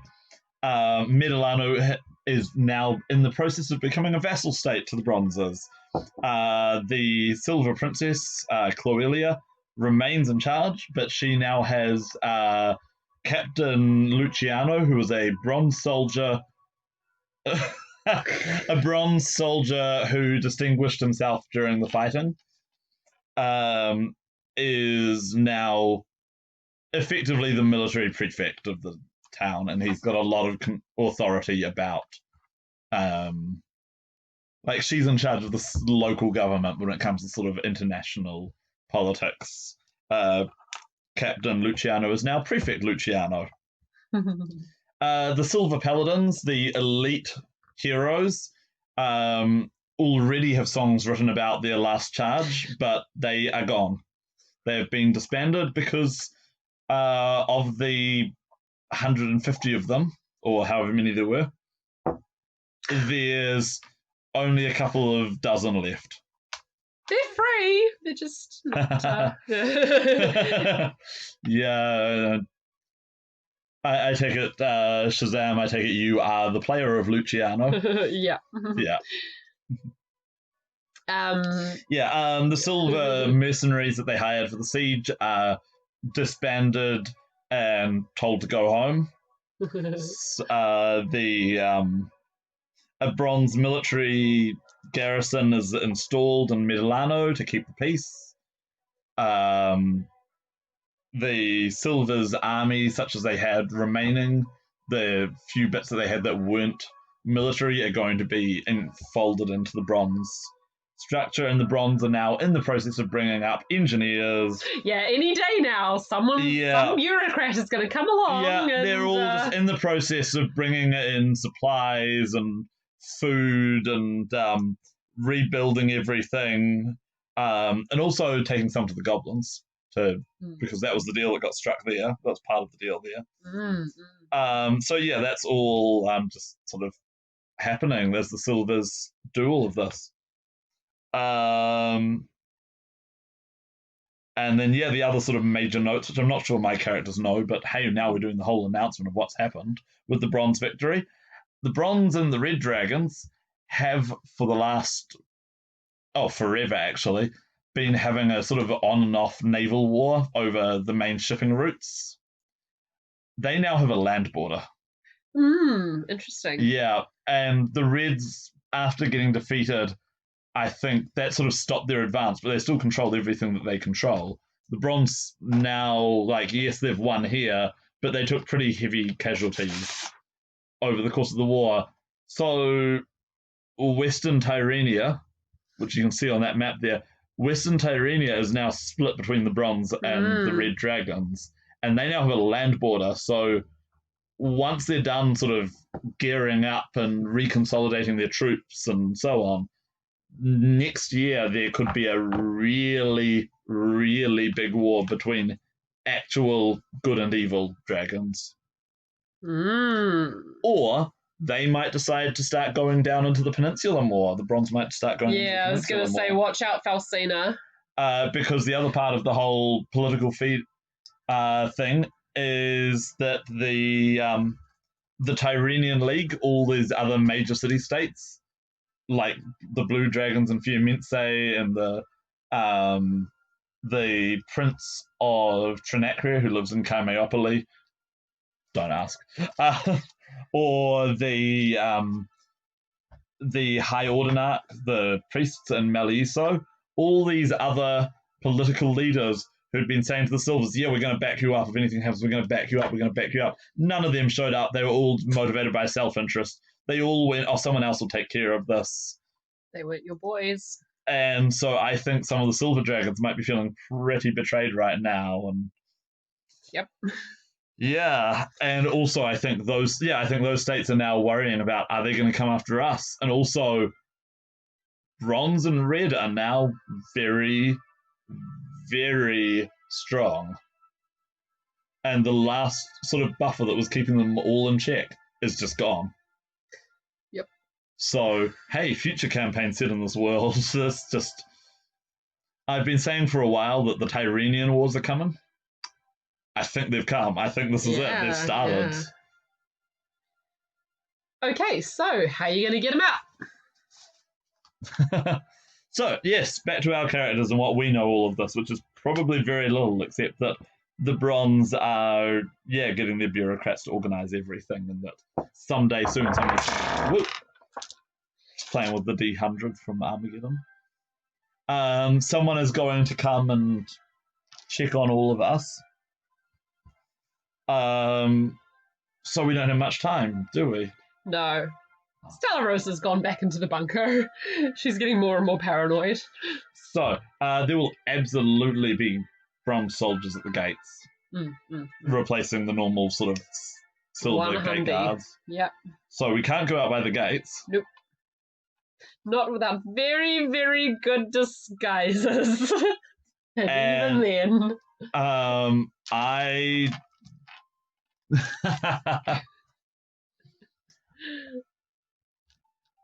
I don't know what what we've got to offer the goblins as a bribe anymore.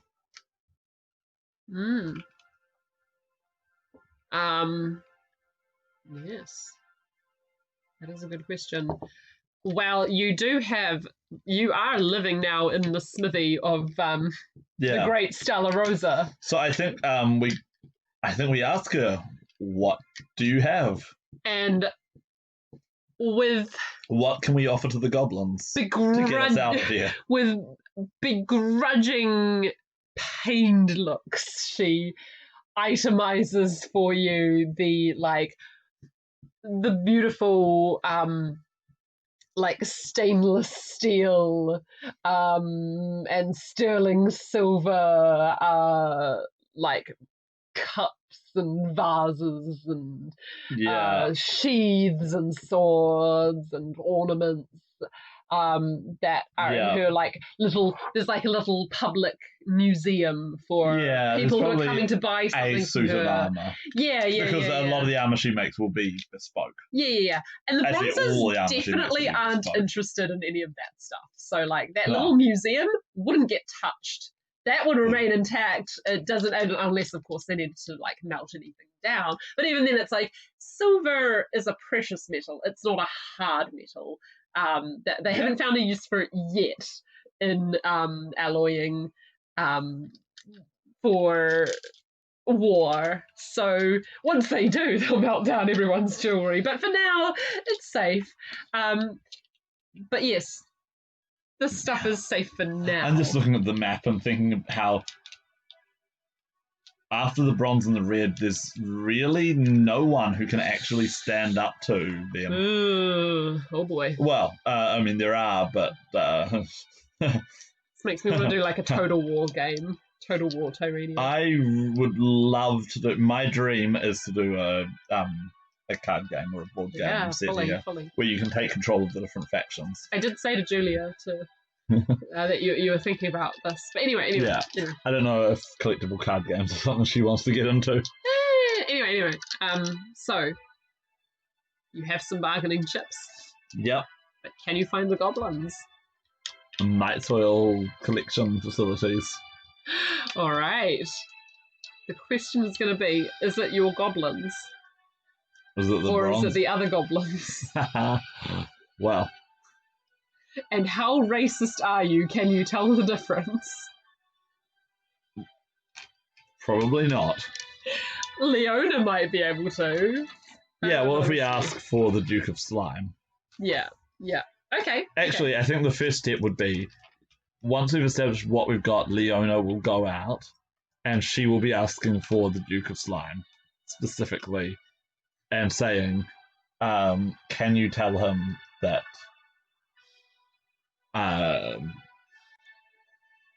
can you tell him that... The pretty cat girl. The pretty cat girl who wants to do further business with him. Okay. Can you and then says a place. I think Leona would, because she remembered the names. I think Leona would too, I think she'd remember the Duke of Slime and Mrs. Sparrow.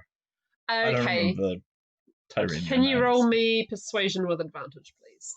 Sure. And can she pray first? Yes. Yes, she may.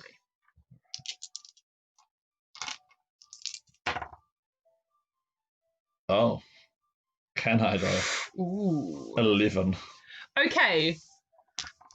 The next few nights, you get visits from goblins who are clearly not the Duke of Slime, trying to get in on this deal. Oh dear. Okay. But nothing further happens that is bad, i.e. they don't rat you out to the bronzes because they don't see any profit in them for that. Right. Oof, okay. A week passes. Oh god. There is no word from the Duke. I think after a week we start getting antsy. We're going to have to come up with a new plan. I'm not surprised because as you are just kicking around in the smithy trying to look useful and come up with a plan, in walks a familiar face. Which one? It's Prefectus Fidelia, the Ovocephali, the sheep lady. Right. That you keep running into. Oh god. I see you're all at work here. Tell me, what have you got for me? For your army?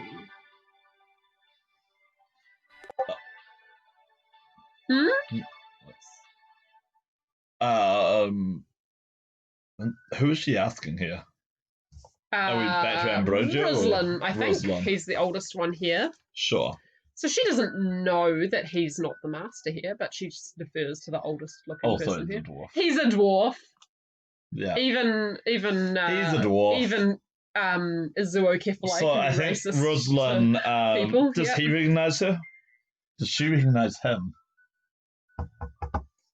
Roll for him. What are we doing? She fails completely. 18, that's a success. He recognises her and he recognises her, himself. but she doesn't seem to have recognised him, and I think he doesn't want to draw attention to himself. She sees dwarves dime a dozen. Dwarf smiths even more so. Yeah. So right, I'll have your output, and I am assessing your output, and should I find you wanting, I'll move you under the tutelage of other masters in the city. This smithy will be reappropriated to other more capable smiths. She's looking around and seeing that there doesn't seem to be a lot of product around.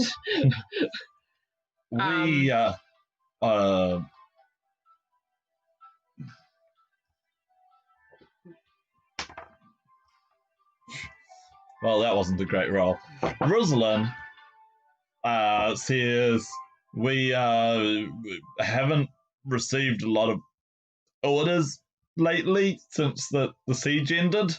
Yes, I see. This is perfectly understandable confusion. It often happens when a new regime comes in. That's fine. I will have this much metal, and she's bringing out a clipboard and sharing it. I will send this much, and you will present us this much at the end of this meeting. Just talking business. You guys can overhear it. It sounds. She's taking into account how many there are, and Valentino is actually not here at the moment. So she's 3 or 4. Yeah, so she's actually just giving a reasonable thing, and she's thinking, should you prove you can produce that many, then I think I will send more students to work under you, but this is quite a large smithy, and this is clearly not enough workers for you, but I suppose probably some of them were casualties in the war and all that, yes. Of course. Yes. Yes. Right. Well, this is how much output I expect by the end of the week, and I will return for all of this in exactly 1 week's time. And she whistles for her second, and he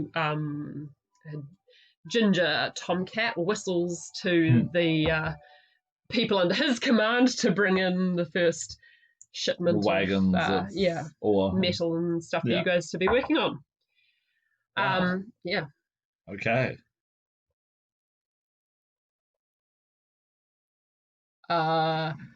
Where should we deliver these to? We'll come here. We'll come here. Yes. Mm.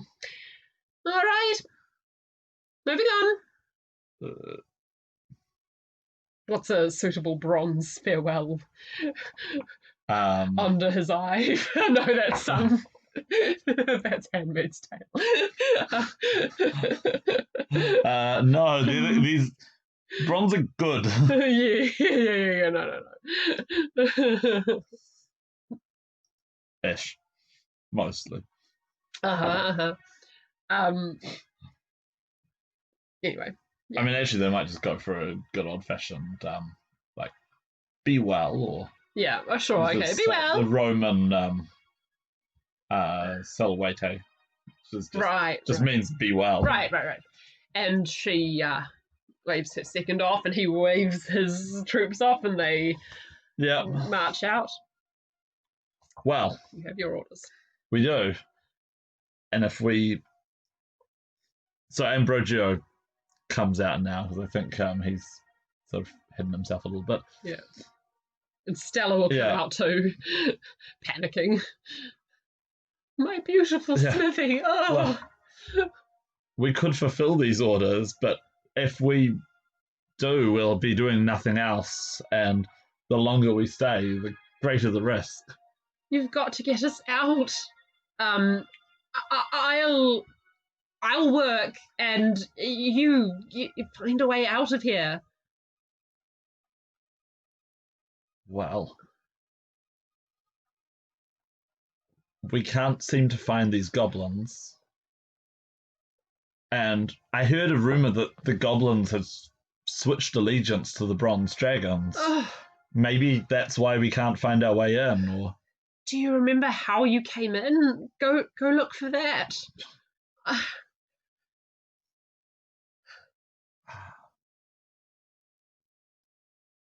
You've got to understand, whoever... If they find Tremolo... So... I dread to think of it. The next thing to do is we're going to go down to the gates and have a look at what they've actually got for the security detail at the gates. So they'll shut the gates overnight, and then in the morning they'll open them up. And then what is the security like on the gates? So there's quite a few troops there, yeah, because this is freshly conquered, and they are conducting, at the moment, still very thorough searches. They still have the freshness of the newly conquered place. Yeah. Not enough time has really passed for them to get lax just yet. And also, this is the bronze, and laxity is not laxity is not a virtue. Yeah. Yeah. And okay. So whereas before you could very easily bribe a silver guard. Yeah. This isn't a thing you can do with bronzes. Not so easily. No. Yeah. Hey, they're one of the least corrupt states in all Tyrania. Yeah, that's another bronze virtue. Yay for efficiency. Yeah. Yeah.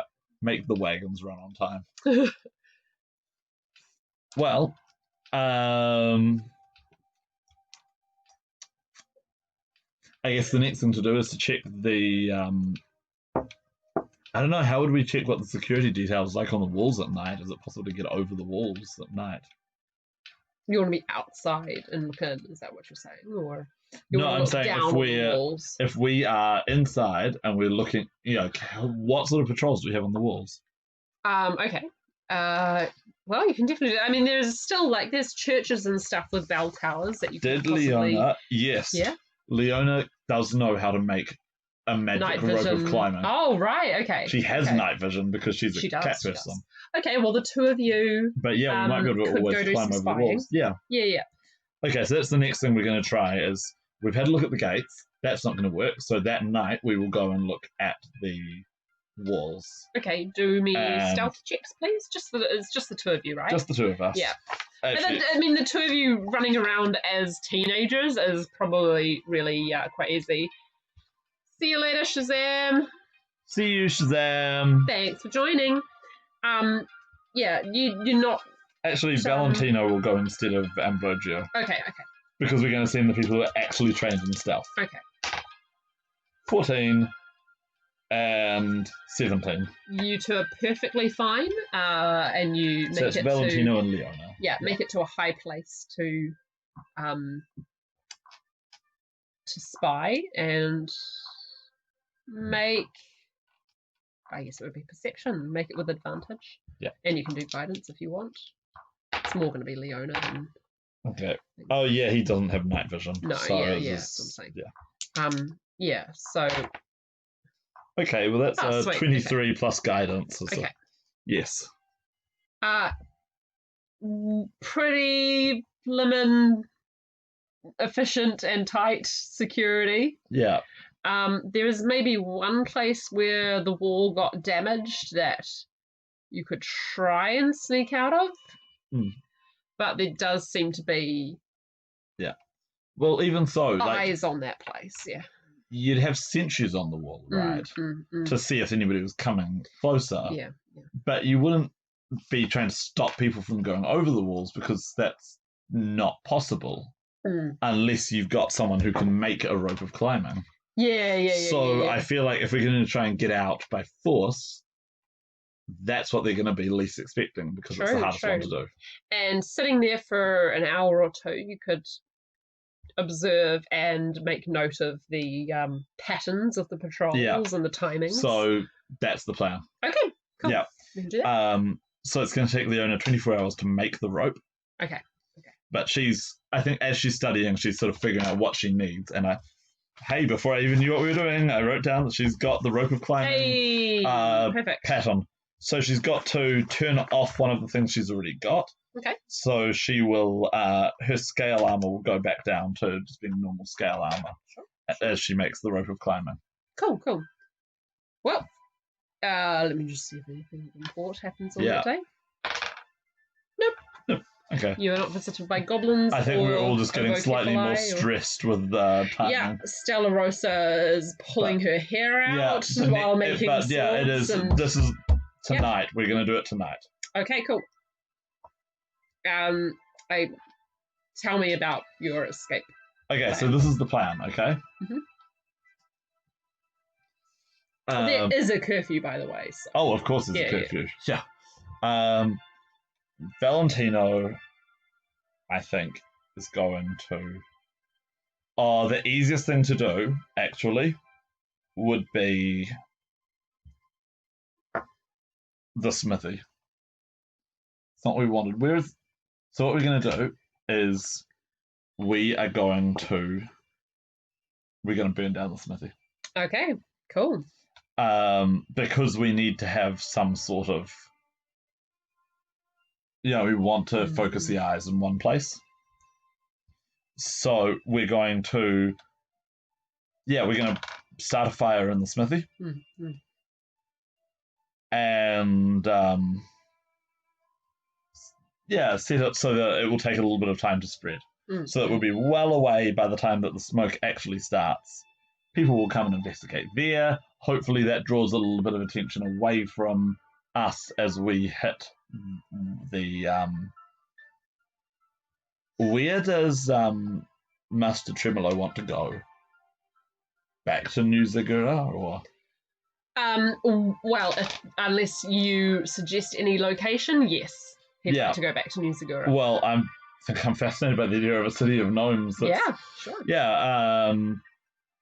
Yeah, this sort of fabled city. So, yes, let's do that. So, yeah, the plan is that we'll set this fire and then we will sneak to the north wall.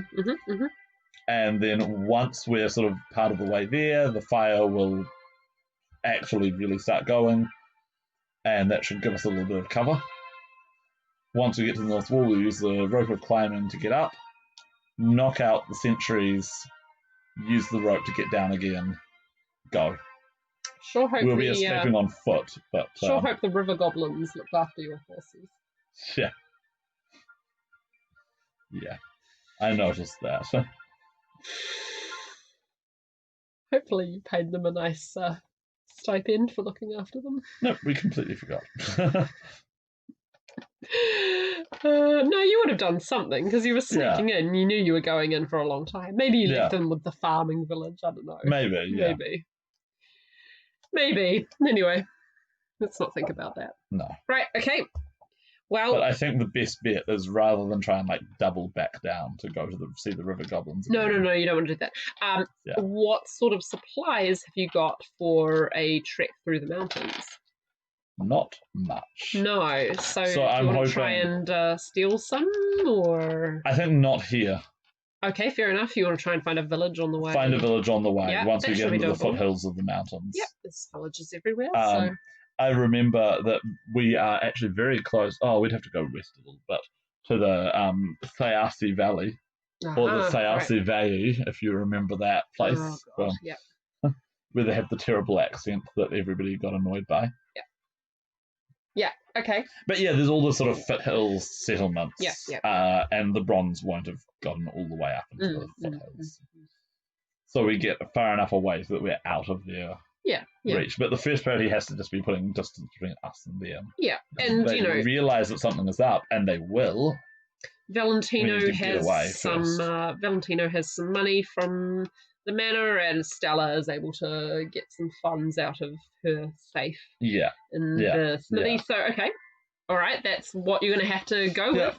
And also, actually, since we were with her, we might be able to upgrade our equipment a little bit more, too. True. Would she be able to put studs on Valentino's armour? Yeah, go on. Finally. Studded. Oh, wait, no, we didn't do that because of some reason. Would it make him bad at sneaking? No, actually, it wouldn't change anything. It would just put his armour class up by 1. Right. So, yes, let's do that. Let's give him a much-needed +1 armour class. I think it was just that it was really expensive. Oh, yeah, we were poor, that's all. It's not even that expensive, it's just that... Yeah, I'm not going to ask you if there's spare breastplates laying around. No. Because those really are expensive. Yeah. Okay. Why do I have hide armour, though? Because it was really expensive. Hide armour. Anyway. That's awful. I'll have a look at that later. Yeah. Okay. Yeah, we'll look at that later. But yeah, so that's the plan. Cool. What are you setting fire to the smithy with? Well, there's the forges there. Yeah. So I imagine it'll be easy enough to get some straw or something and just leave it nearby. And just set it so that the fire will spread. We know how to make fires. Okay. James doesn't, but we do. Cool. Yeah. Right. So that it will take a little bit of time for it to spread. But once it gets going, it'll get going. Okay. So you lay all this. Yeah. And you free Tremolo from his little basement. His little basement, yeah. And you set off. Yes. Sneaking, please. Yeah.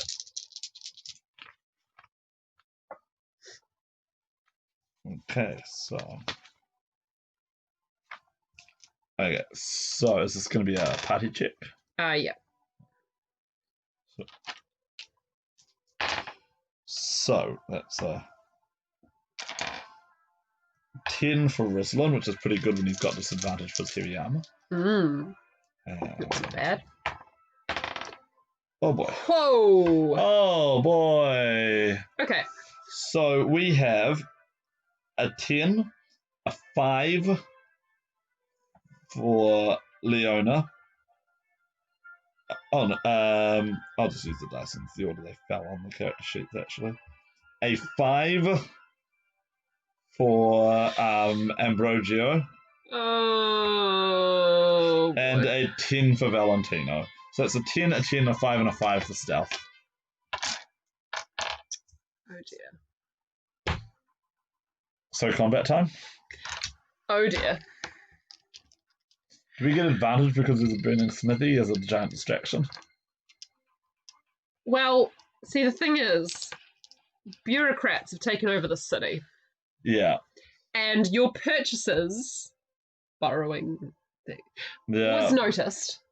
Yeah. And earlier, just before... Oh, bronze efficiency. Yeah, just bore dinner, Prefectus Fidelia was looking over her ledgers for the day and... Straw? To a smithy? Unlikely. Huh. And boom, shuts her book, stands up and orders her Optio and his soldiers to follow her to the smithy. And as you are trying to sneak away, she turns the corner and points. There we are. Stop right there! Oh. Stop right there, criminal scum! To get all Elder Scrolls about it. Right. What have we got? Hang on, let's roll these on the right sheet. So that's him. She should be there. That's him. That's right. I need my scrap paper. Her. And that's him. I'll use one of these. Oh dear. Oh dear, oh dear, oh dear. I did not expect this to turn into a fight at the last minute. Yeah. This will be the end of the adventure, won't it? What? Because you're going to die? Is that what you're saying? No, I mean either we escape or we don't. But one way or another. Yeah. This will determine where you go next episode. And after being convinced that we were going to go to Bronze Dragonlands. Okay. Sorry, not Bronze. To Copper Dragonlands. Oh, we're now going to go into Gnome Lands, or not? Or not? I mean, I don't know which one I hope for more. Yeah, it's gonna be fun no matter where you go, really. But I mean, New Zagura. I've been dying to go there. Okay. I remember you were excited about it the first time you discovered that the gnomes had done a hoax, killed their dragon lord, and built an entire underground city, and tricked the entire world into believing that they were actually dead. Yeah. Absolutely. Okay. So these numbers are the modified initiative scores. Yeah. Oh, they are. Okay. Yeah. Okay. I've added the initiative bonuses to it. Well, in that case, you're not going first. Yeah. Yeah. Leona 16, Ruslan 14, Ambrogio 13, Valentino 4. Okay. So 14. Ruslan. Sorry. Ruslan. Well, at least a bunch of you go after the Optio goes.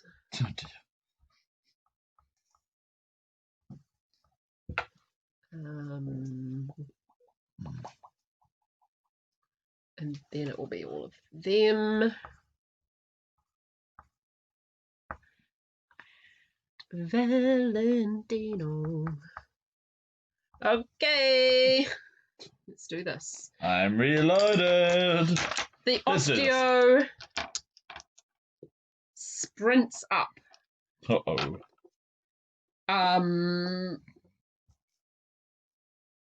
Armed with his longsword. Yeah. And he says, so sorry. And just swings immediately for, who's going to go for? Who's in the... Oh, wait, we didn't roll for Stella Rosa. Oh, right. And, Tremolo. Ah. Okay.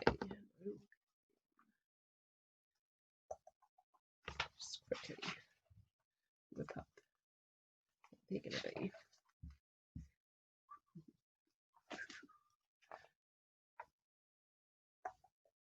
Okay, they can be that. And they are going on 16, but after Leona.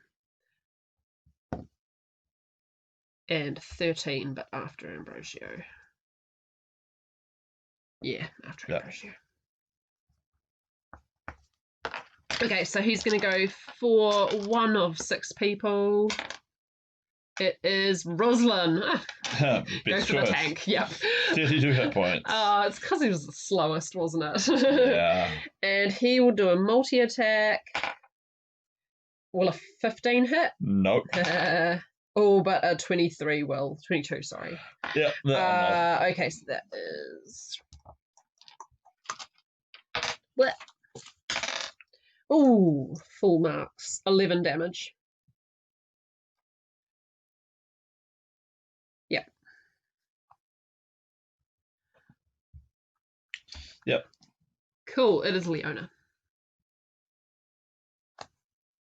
Oh, so in fact, Ruslan is now reduced to the same level as Leona and Ambrogio, and slightly below Valentino. Ambrogio has 21. Valentino has 24. Okay, so it's Leona's turn. So she could get her warhammer and whack someone. She could get her flamethrower out. How's that for a thing? Well, I think she will.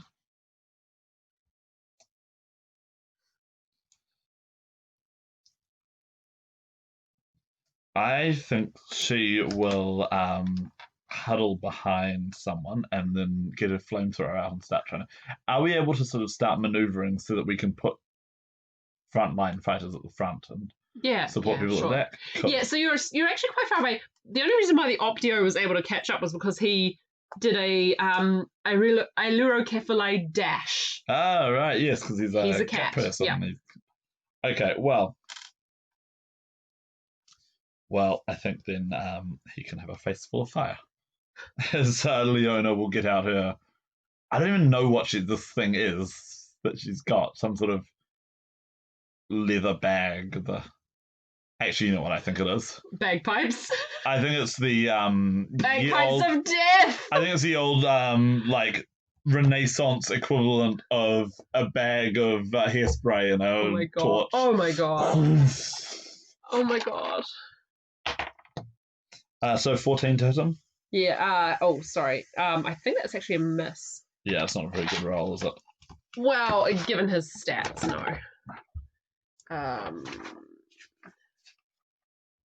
Yeah, it's a miss. Okay. Yeah, dodges. His tail nearly catches on fire. Flamethrower. Pinches out the tip. Yeah. I don't know why she's got a bag of gas, but yes. Under her arm. She just puts the like receptor under the boys' beds every night. Yeah. Anyway, and then for her bonus action, she's going to use a level 1 spell slot to cast a Shield of Faith onto Valentino. Huh. That's -1 spell slot. Cool. Whose turn is it now? It is now Ruslan. Oh no, Tremolo. Tremolo. Who I didn't stat up. He's probably just a commoner. Yeah, I think he's gonna try and get out here. Or like cower behind us. Well, let's see. Yeah, he's cowering. Trem is Ruslan. Attacks of opportunity are a real thing that could really happen. Yeah. So Ruslan also gets forward so that he's between everyone else. Oh, he doesn't have to get forward. He was at the back and you know it. Sure, but we're arranging it so that you've got Valentino and Ruslan, and then you've got Leona and Ambrogio behind them. Ambrogio will probably join the front ranks anyway. Yeah. So, Ruslan is going to drop a Shield of Faith as well. Nice. On Ambrogio. Because that just gets everybody's armor class up nicely. Yeah. Then, is it an action to rage? I actually don't remember. Do you spend a bonus action to rage, or do you just go rage? Hairspray, flamethrower.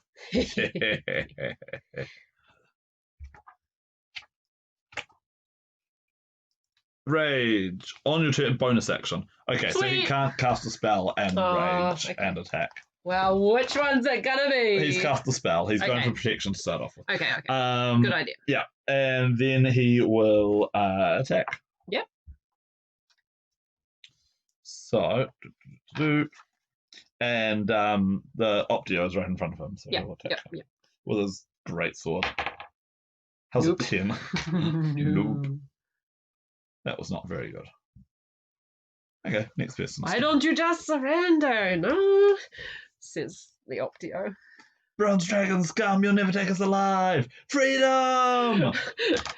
Milano! Ambrosio, it's you. Okay. Ambrosio draws forth his mother. You've had it now. Mum's in the house. Mum's in the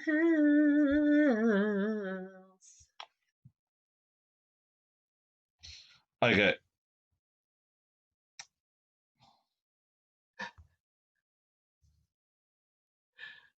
Alright, so we've got the... Who do we have opposing us? We've got the Optio. Everyone else is still far behind trying to catch up. So Fidelia's just standing there, still pointing with go. Can I grab the player's handbook, please? Yes, you may. 251. So glad I wrote down the page numbers for all of these things.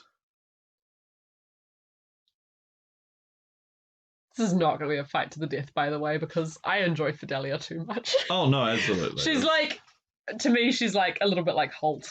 To me, sheep. This is a fight where it's as soon as we've sort of, like, we're not trying to kill anyone. No. And as soon as we've knocked down enough people that we can escape, we'll just run for it. That just doesn't seem very reasonable right now. Of course. You know, hardly anyone's wounded, so. Yeah. But yeah, when the opportunity presents itself, we'll just do a run.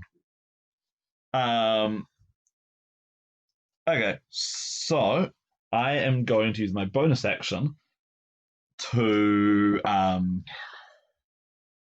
don't know what it means to hex someone, but that's what he's doing. Sweet. Okay. Yep, drop a hex. On Optio or Fidelia? On Optio. Okay. Because Optio's right there and I can move it. So that gives me an extra 1d6 damage per hit. And then I'm going to use my... It doesn't actually matter whether I use my green flame blade or whether I just hit him with a sword. But yes, get the sword and whoof, mother lights up and whack. So it's a 21. That will hit. And that is 15 damage. Nice. Humph.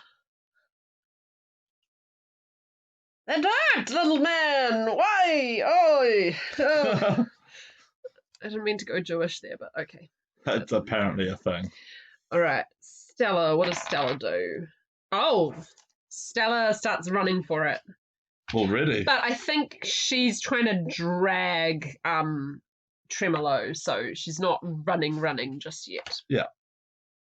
She's also a little bit like caught up in like she's very image conscious. And she's a famous smith running from her flaming smithy, so I think she's a little bit like, oh god, the embarrassment, I could just die now. Wait, is it already flaming? Oh yeah, like, well, it's starting to. Oh, the straw is starting to catch. Yeah. Right, it is Fidelia's turn, and now she will start running forward and connect with you guys in time to give... Oh, actually, will she connect? No, I think she'll just be crossbowing as she runs up. Well, run, stop, aim, whack. Yeah. That will be a...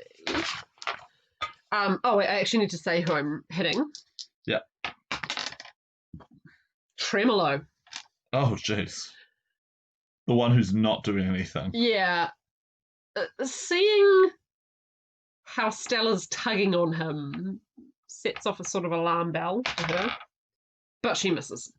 Okay, He's sort of hiding behind the corner of the building.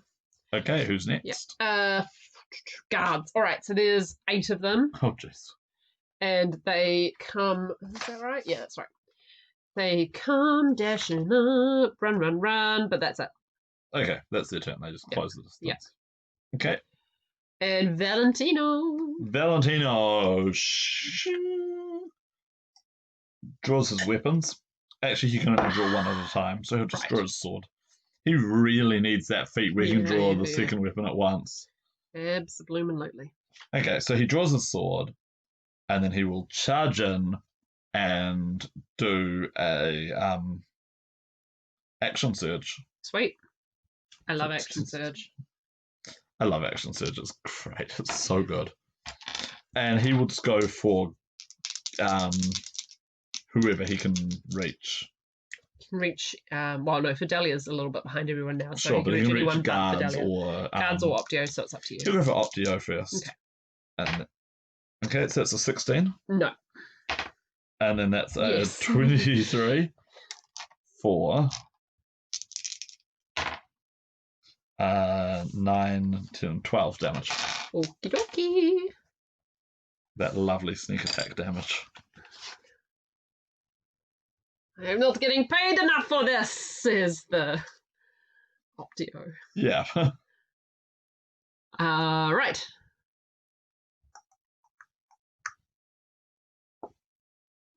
Sorry. Oh, it's the Optio. Who will now... Oh dear. He's got Rosalind and Ambrogio and Valentino and Millie with him. And he spends his turn Yes. parrying you, going, hey, if you pay me enough, I'll, What sort of a bronze soldier are you? You notice that his armor looks very brand new. Asking for bribes in the middle of a sword fight. His armor looks very brand new. So what, he's a silver or a mercenary who's only just enlisted with them? That's all you can assume right now without really seeing anything more. But yeah, he's not feeling very good right now. No, and tries to quietly say this to the 3 of you in front of him without letting the other 8 people immediately in line with him hear. Like, I don't really want to be here, and anytime now. Just say the word. Leona will run up and I know he's the worst person to attack, but no, she'll go for a guard. Okay. Just try and hit a guard. Which one is that spell? No, she's using enough spells already. And an 11 will not hit. A guard? Yeah. 11 won't hit anyone. Oh, okay. No. No. Not these bronze guards, especially. All right. No. Tremolo will still cower, possibly trying not to piss his pants, which is why he refuses to move. Rosalind. Nice. Yeah. Get mad, then get even. All right. Is he raging at Optio or guards? Guards, I think. Okay. He's going to start trying to cleave through people. Crit. Damn. Wow. How much damage does he do? So he does 4d6 plus 4d6 plus 5. And if he chooses to smite, and now's the time to smite, right? I'm sorry, 46 plus 5? Yes. Against a moot. Okay, one of them is dead already. Without you even having to roll. Alright, sure. It's dead. 10, 11, 12, 17. It's dead. Yeah. He's not going to waste a smite. You would have had to roll so badly in order to not kill. Well, yes, Rosalind loses it at last. Yeah. Oh dear. Well, whether he's dead or just unconscious, you'll not know because you probably won't be stopping long enough. No. Right, Ambrogio. Right. So now there's a ton of people around. Ambrogio is going to go for Ooh.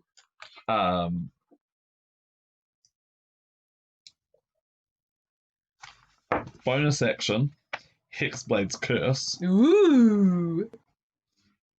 Go on. Oh no, we'll save that for later. But save it until he gets hurt. That gives life back to him. Oh, we like lagged for a little bit there. We're okay. Okay. So Ambrogio will go for making fire wash from his sword onto the next person as well. So. Cool. So 22 to hit. Oh, yep. And that will do. Hang on. So this will be on Thingy Bob, won't it? So does that have disadvantage or? Thingy Bob, what? On Optio. Oh, why are you attacking Optio? Oh. Because I've got the curse on him. Okay. Oh, actually, no, I'll just use a bonus action to move it off him. Yeah, okay. There we go. That was better. Because I can just go bonus action. Yeah, he's just going through the motions right now. Bonus action, next person. Oh, no. So, that is 12 damage to a guard. Dead. And then 4 damage to another guard. Okay. So that was his turn. That's it.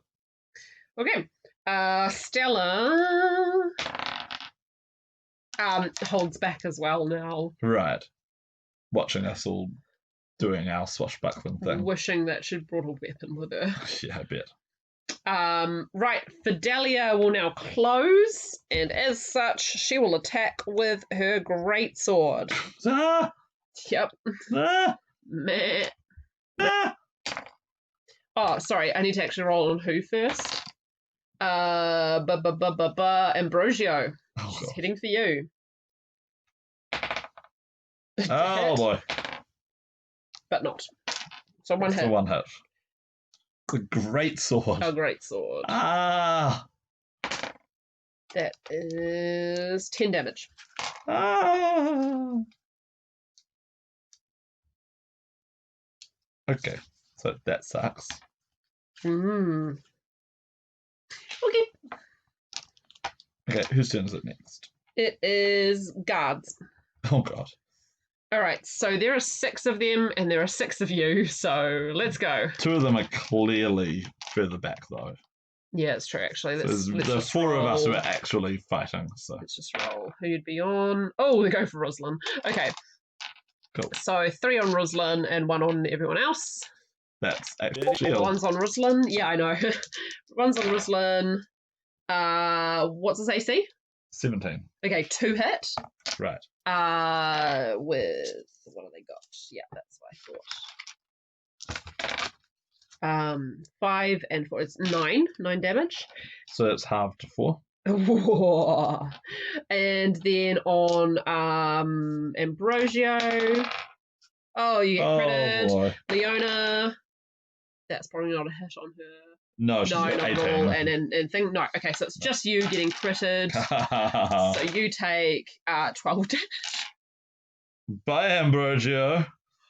Already? Yeah. Oh. Because he took a great sword and then he took a crit. So he's down and he's lost his things. No. It wouldn't be a fight in the Hell game if the main character didn't get taken down to 0. Okay, Valentino. Well, now he'll draw his dagger. Oh, yeah. And he is going to keep on keeping on. Yep. Yeah, he's going to keep on just trying to take out guards.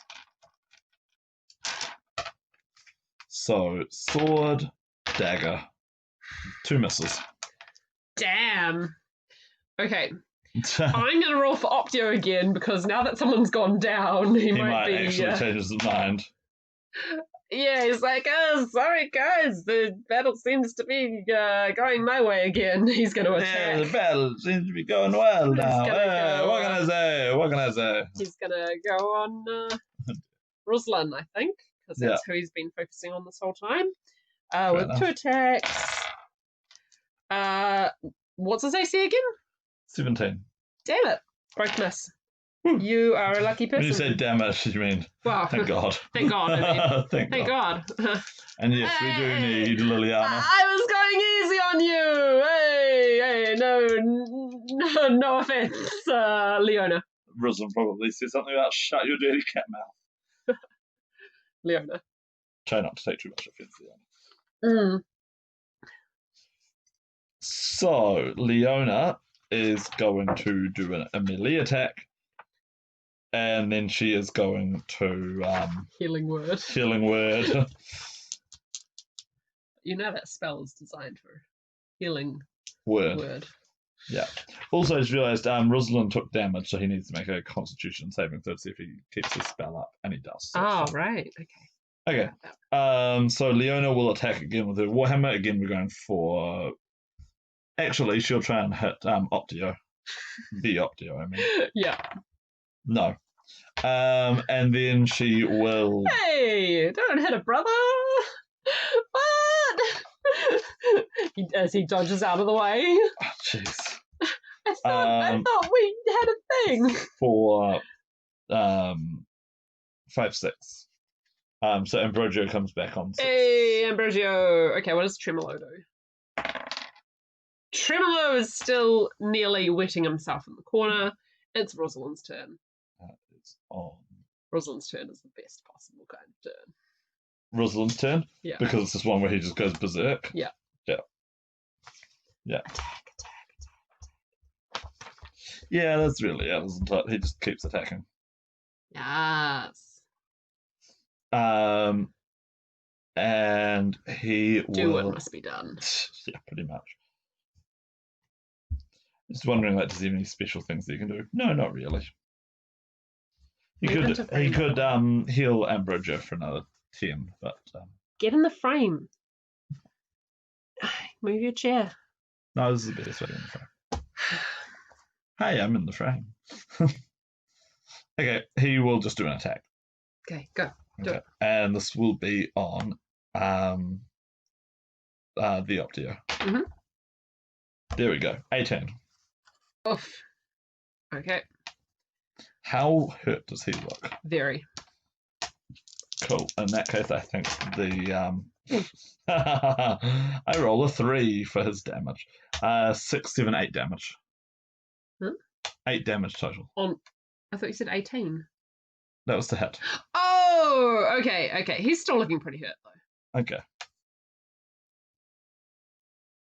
Okay, well, yeah, it's just 8 more damage to him then. Yep. Ambrogio. Should have used a smite. Okay, Ambrogio staggers back up to his feet. Well, now there's a whole ton of people in front of him. He will... remember, he's got all these special things he can do when people hurt him. Do you want to retroactively do one? No, he'll just save them until next time. But he will do a Burning Hands. How many people can he hit? Ooh. 15-foot cone. So maximum 6 people, but it's unlikely he'd actually manage to get... Yep. What, all 6? You can hit 5 of the guards and Fidelia. Cool. Yes, that's what we'll go for. Cool. So they will need to make a dexterity saving throw.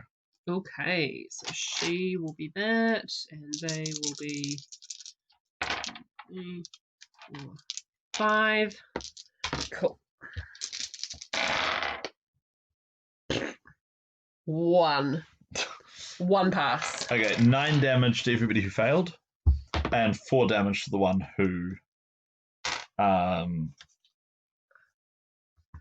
Okay, so with that... Yeah. You just severely burned all but one of the guards. Yeah.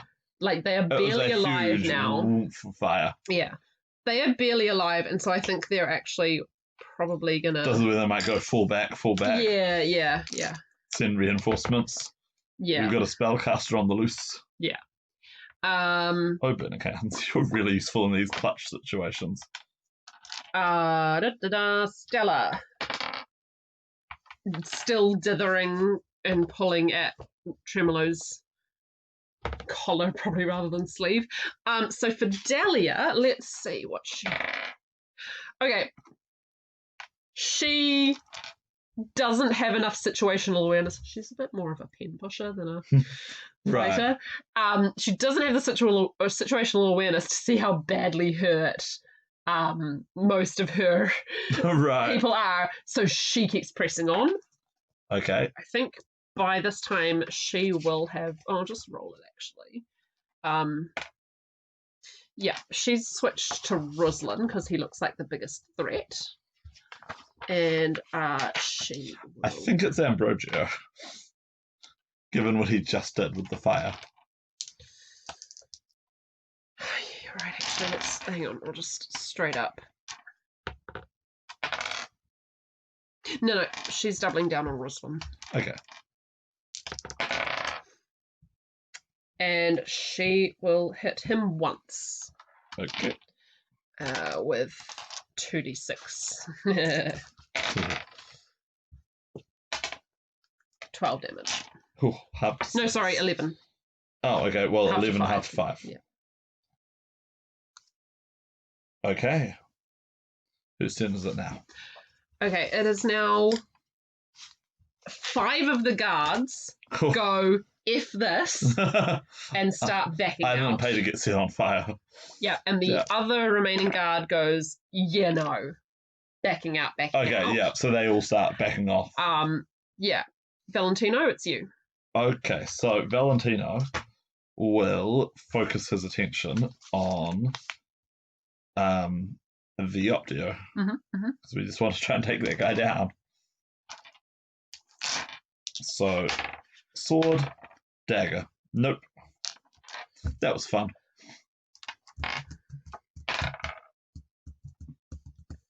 The Optio Yeah. puts on his best Puss in Boots impression. Goes, please, just pay me. Honestly, I'll turn cold. I think we're pretty much just ignoring what he's saying, though.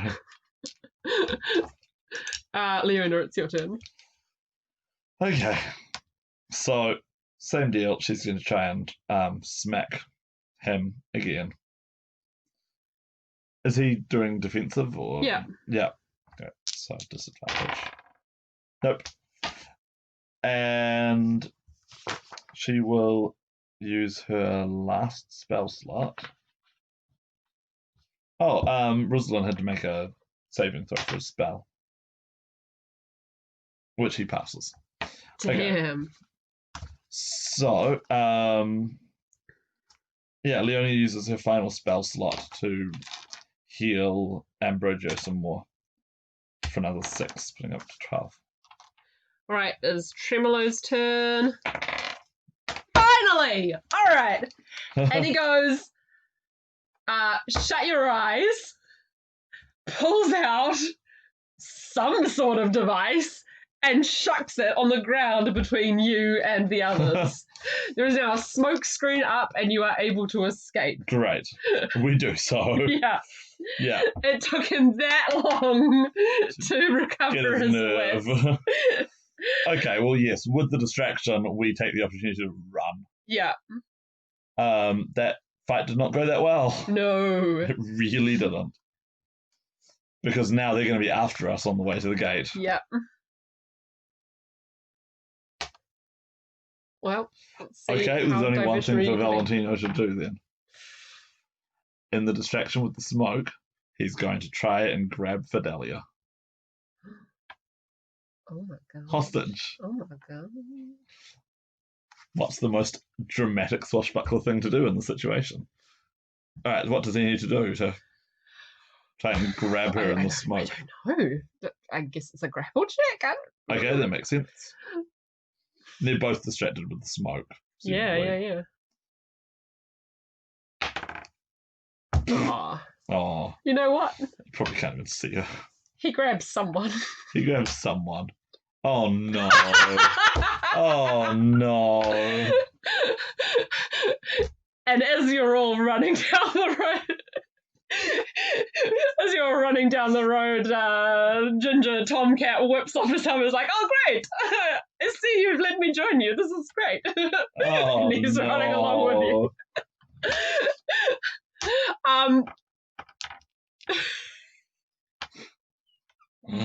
He actually starts like peeling off his armor as well. All right, like, screw sure. this. He takes off his breastplate and everything. And he's just running along with you, just as breeches on. Sure, all right, yes, new friend. Hi, name's Fidelio. That Fidelio? Yep.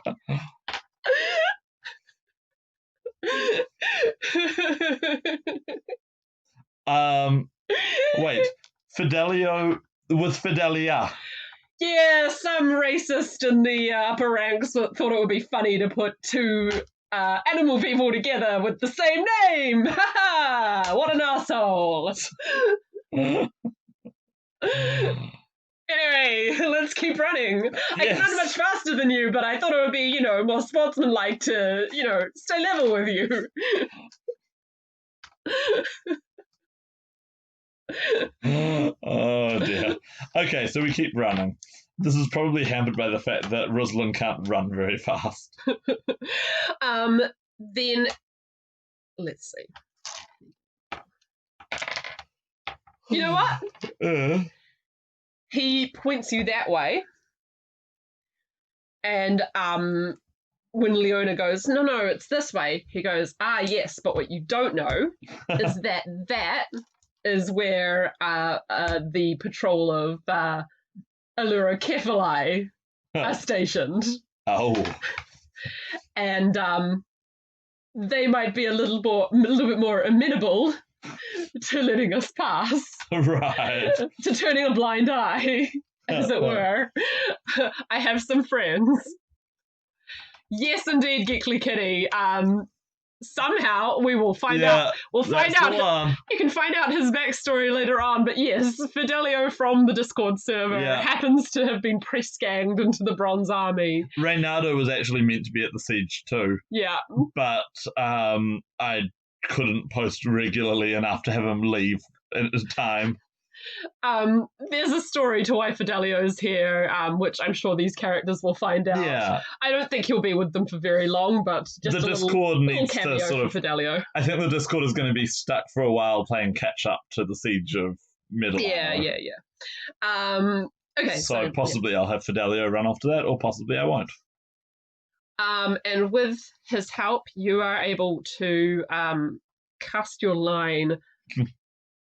Get up the stairs past a couple of cat heads who at first are like, hell, a bunch of running people, but then they see Fidelio giving them a rakish wave and tossing them a coin, and they turn the other cheek, and you run up the stairs and are able to get over the wall and escape out of there. This is good. This is getting a bit late. It is getting a bit late, which is why I'm cutting it short rather than making a roll for all of this. Yeah. And in the darkness, guided by the eyes of the people with dark vision in the party. Yeah. You're going to have to watch the whole thing from the start. Sorry, because we're wrapping up now. Yeah, this is the end, I'm afraid. Here's what you missed. The Bronze Dragons won. Yeah. That's the big highlight from today. And not only did the Bronze Dragons win, but now you guys are on your way to New Zagura, the hidden city of the rebels. There's more information about this in the introductory guide, but yes, the gnomes killed their white dragon lord and then did a big campaign around all of Tirenia saying, cast off your oppressors. And then the gnomes got wiped off the face of the earth. Secrets? They didn't. They had a hidden city underground the whole time. And this is the one free city in all of Tirenia. And that's where we're going. I really like that city. I really love that idea of the gnomes. I know, right? Yeah. Yeah, I honestly didn't see it going this way tonight, so I'm excited for what the future holds. I was not expecting we'd go this way, but... I wasn't either, to be honest. And also, what happens now we're going to the free city? Yeah. Right. I think we'd better leave it there. We can wrap up. Next time we can decide whether Fidelio's actually coming with you or if you're ditching this very mercenary in all the ways. Every way. This very mercenary fellow. But yeah. That's it. That's it. You're on your way to New Segura when we resume next week. Yeah. AKA totally not Switzerland. With 2 masters. You've got Stella and you've got Tremolo. Yes. So, might be able to sign off your passport all the sooner. So many places you could go. All right. We had better... it's getting late for us, so we'd better log off. It was great to see you all, and thanks for signing into the stream. As we said at the beginning of the stream, we've got a podcast coming out on Monday that goes into the behind the scenes of the Siege for Medellano campaign, and And apart from that, yes, please support us on gamingforcharity.nz/SkybearGames. I think that's the address. Gaming for Charity, anyway. .nz/SkybearGames, that's the one. Yep. Great. All right, team. Okay. Have a good night. And keep playing games. Bye. Bye.